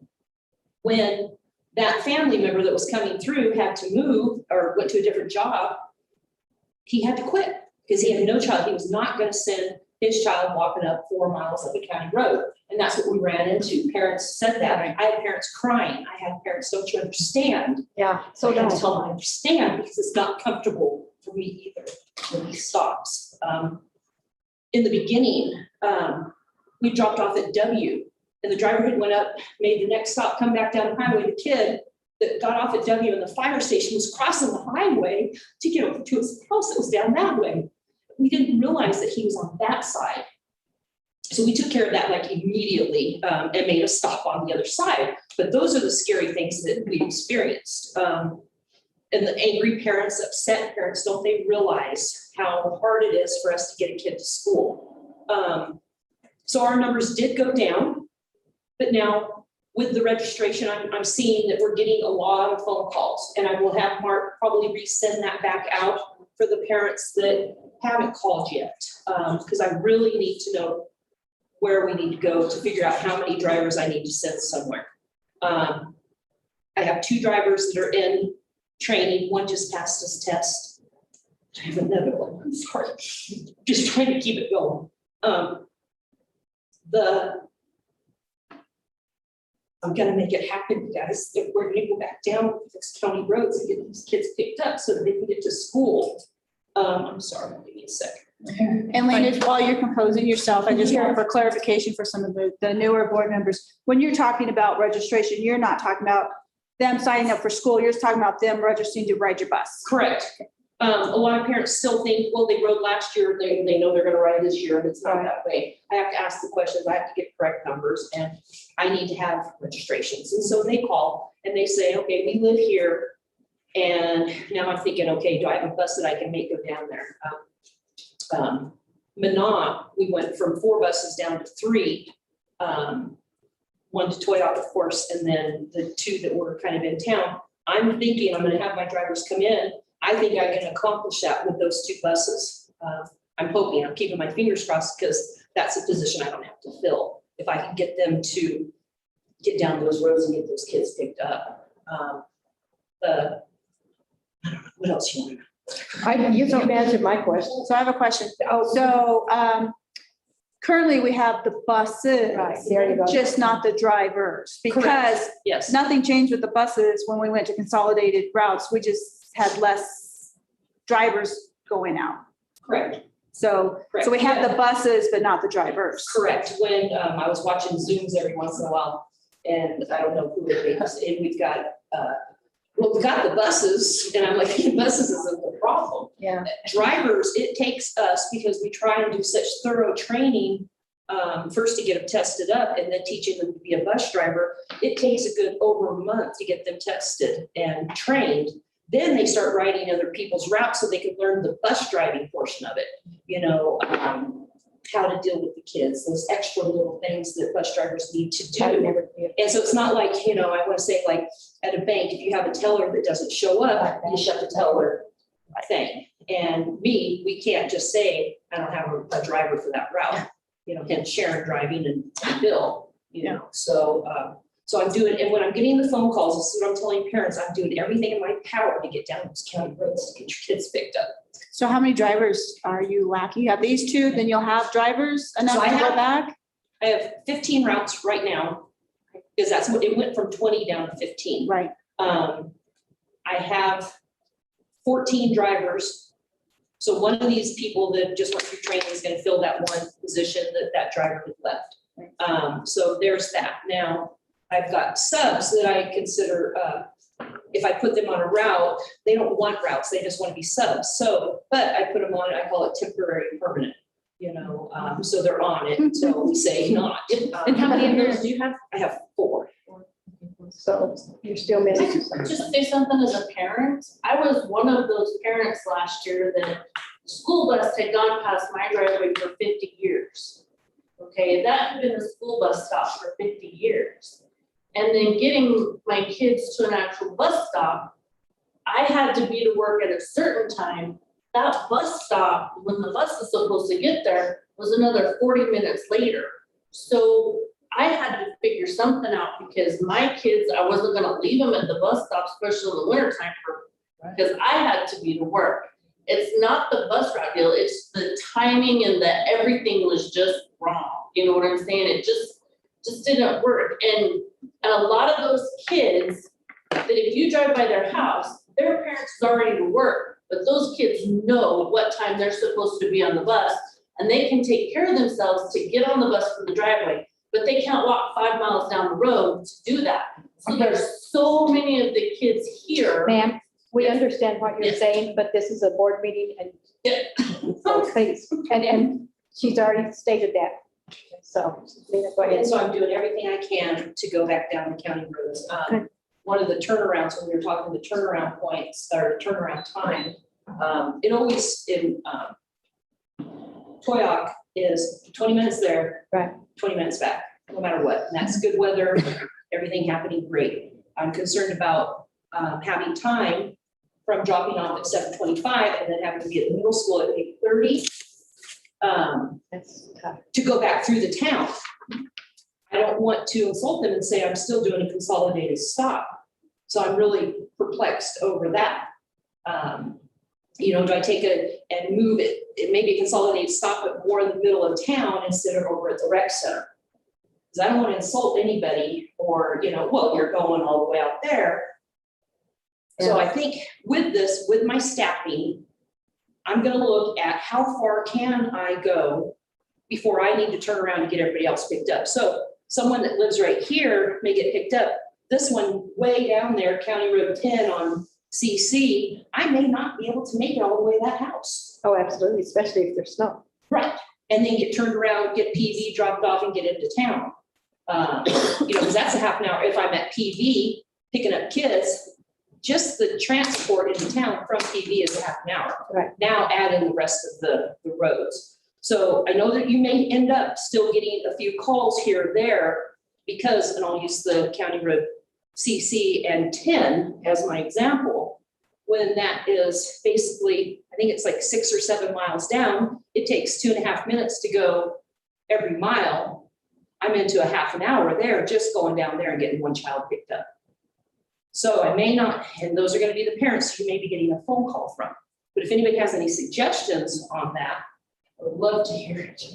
I think you're, go ahead. Like with PV, is there any way with some of, because these rural, like Lewis, is there any way that we could do like a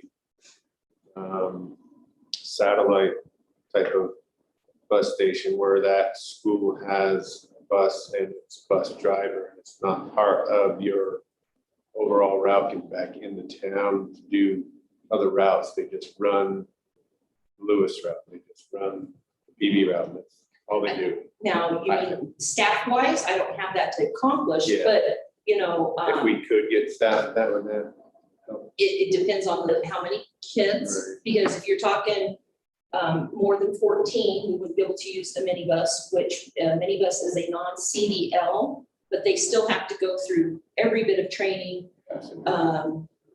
everything that goes along with it, but just doesn't have to go and take a CDL test with a CDL driver. They have to be part of the random drug screening. They have to go through everything. All the training that we do is just in a smaller vehicle. Like if we had some outskirt places that we could send one, but then it's still someone that's got to agree to everything that goes along with being a driver. You just make the principals do it. No, Mr. Hershey. But I've already taken the first when that's much smaller.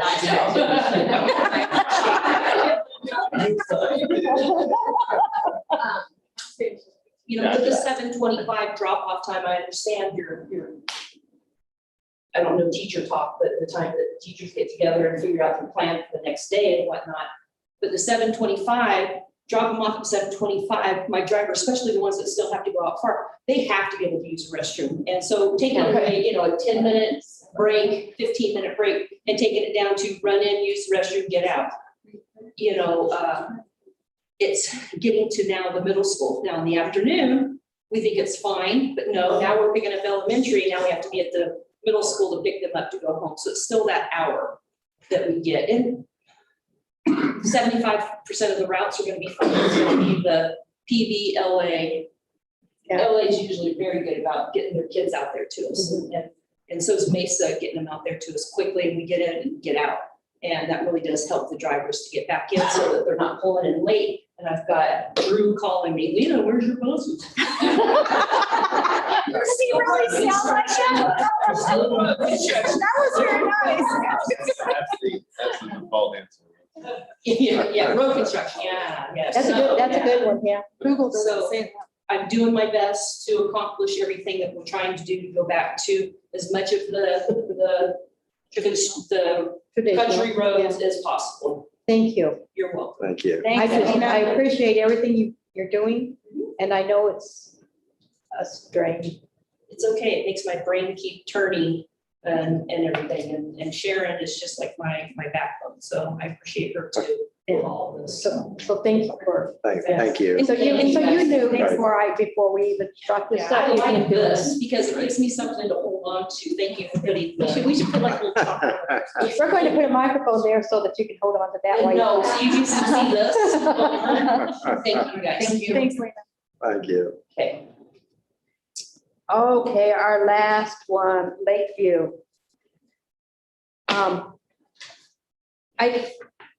I don't understand why we still have it on our books. It needs to be gone. We need to give it back to the community. It's only, It's a storage unit. Melissa told me that, I think she said it was 1,200 a year, Well, I thought it was free.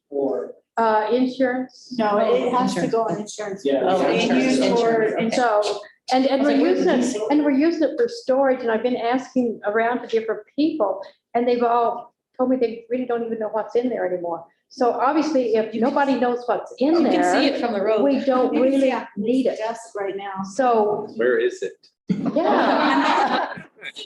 I saw it, I'm like. County Road app. It's like, Inland 29, basically. yeah. Yeah. It was and we closed it down when we had a drop. I was on the board when we did, and believe me, closing schools are not easy. But we, it was a small, it made PV look huge. Yeah.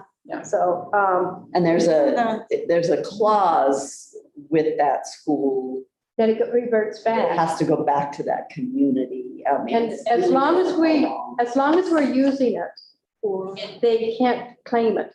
But the only thing we're using it for is, Storing instructional and- items. yeah, school desks that nobody even knows that we have or use. Oh, wait a minute, there's somebody, what, you're free to go get all you want. We need housing for new teachers.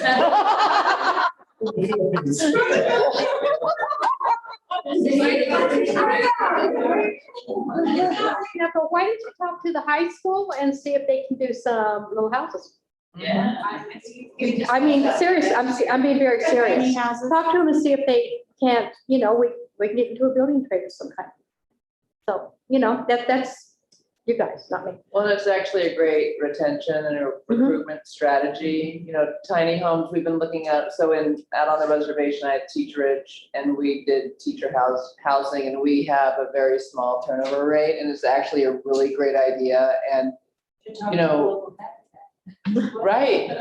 Right, well, and we have people from the Philippines who are generally, like most of my families from the Philippines that are here aren't really families. They're single people, and so tiny homes, Would be great. we have found that the nuclear family is tinier. And so it's not as big, like the recommendations that like 5-10 years ago, you wanted 5-bedroom, 4-bedroom homes. Now you want a teeny home, Yeah, I I want a teeny home. Do you want to buy my house? So, but yes, I would get with Rita and the high school. So is it okay if I put this on the agenda for our next meeting to vote on? Well, I think there's some logistics that we have to. You gotta check on I that. was just curious if you had the source document where that clause is, because that's what I was told, but I have nothing other than. You know what, and I have some It would have been- research people that I could look into and send them your way. And I know that, It would be like 90. I think it's farther back than that. Well, no, we closed this, yeah, but we had the yeah. information in 2000. Yeah, And I it's, was the facilities coordinator for the district. That was a hot topic. Ray should have some documentation. I left some good folders, should be over there in their office. And I talked to Ray about this yesterday, and he has some good folder that is in his office. And actually Kyle and I were gonna road trip out there because we don't know where it is either. We could have a scavenger hunt. We could do like laundry and go find it. It could be like a seasonal Pokemon. activity. And But, our old board desk may be in there. yeah. No, Yeah. it's not. It's not? I know it's not. Do you know where it's at? It's not there. I don't know. I was not there. I've heard rumors, but I didn't know. I think also there's some mountain bikes. I don't have Come on. There's some mountain bikes that were bought by, At the old high school. yeah, well, they were bought by Montezuma Youth Coalition when we used to have a hike and bike class. Oh, yeah. And when, This is something Richard will like. yeah, What are- I think there's like, there's either 12 or 20, I'm not positive on the number of those. But I think that's where all those bikes are too. What are the security issues there? Right. Because they got that, or they used to have a playground there. And, I think you that's know, all anybody written down. go there. I'm sure the community members around there kind of keep a Yes, the somewhat of an Grange is eye next on to it, it. but It has a good I mean, outside the sooner light. we can get out of, from under that, the better. So I just think that we need to look into that. So, And we'll just Need to do get a an walkthrough. inventory on what's. Yeah, we'll do a walkthrough and identify what's there, you know, I mean, so just briefly, like there are things that we can move along and yard sale out, you know? Right. And that's kind of, that's kind of what I like to do, like, I kind of like to get rid of stuff. but it's time to clean house. Yeah. So, So what I'll do is I'll look into it this week. Thank you. And next week, I don't know what I'll have ready for you, but I'll get something ready for you as soon as I can, thank you. just to give you information. That's- I hear everything. Okay, is there anything else coming before the board? Do we know? Well, our next meeting will be August 3rd, It's a work study. and it's a work session. So we'll be moving our discussion items to that. And then our next board meeting will be, the regular meeting will be doing our action items. So August 3rd will be only discussion unless there's something that has to be voted on that then. So with that, Sherry, on the work session being on the 3rd with discussion items only, will the action item on the 17th, will we still be having like a month to digest the discussion items, or is it gonna be just 2 weeks? 2 weeks. It'll probably be 2 weeks. Unless you deem that we need more time. And then on work session night, we will deem what goes on our It goes back to the agenda, work session. our actions. And so if we need more time, then we just don't put it on, we'll put it on the next month. Okay? This is a board thing, so I'm just trying to cut down the time that we're here. So, This is right. yes, One other item is just that the district will be sending in a letter to the county to say we officially will be hosting the election. yes, Holding. yes. And you can pick up August 5th, August 4th. August 4th. So you can pick up your petitions. All of you guys need to go pick, except Jack, need to go pick up a petition. And Jack is dancing. Right? He is, he's doing the jig underneath the table. And we pick that up. Here. Okay, yeah. Yeah, you'll go in for Deb and pick it up. Yes, ma'am. I was just curious on your wording of a work session and being able to take action. In your board policies, you can't take action in a work session. Yes, ma'am, I know. Okay. I thought So if we have a work session, then, and something is deemed absolutely necessary, it has to be on the agenda when it's I just posted. didn't know if you wanted to call it a special meeting. No. We just do work session, and if something comes up that has to be voted on, we'll do an agenda and say action item. And we won't say work session up here, we'll say board meeting. Because it's actually a board. It's a board meeting, Board meeting, just, so it will never be called a work I session. was just. That's our wording, yeah, that's our wording for here, but when it comes out on the agenda, it's going to say board meeting, August 3rd. And then it'll have discussion items and action items if we need to, Thank you. so. Anything else? I moved to adjourn. So the day after our meeting, folks, you're going to need to visit with Deb and get your petitions. And 75 signatures? 25, please. 75? Oh, No. It's 75. 75? Yeah. Because One training people, just one training. if it was only 25, then we would have all been jumping for. So anyway, everybody except Stacy, it should be a cakewalk. Oh. You got some But neighbors. you have I can walk my neighborhood. Yeah, you have a good neighborhood, so.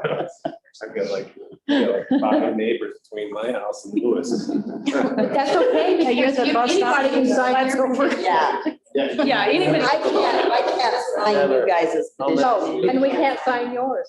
You're special, honey. Yeah, you're. I'm special, all right. Okay, this meeting is adjourned at what? At 9:37. Have a nice day. Have a nice evening. It's 11 o'clock. Thanks for being here. Thank you.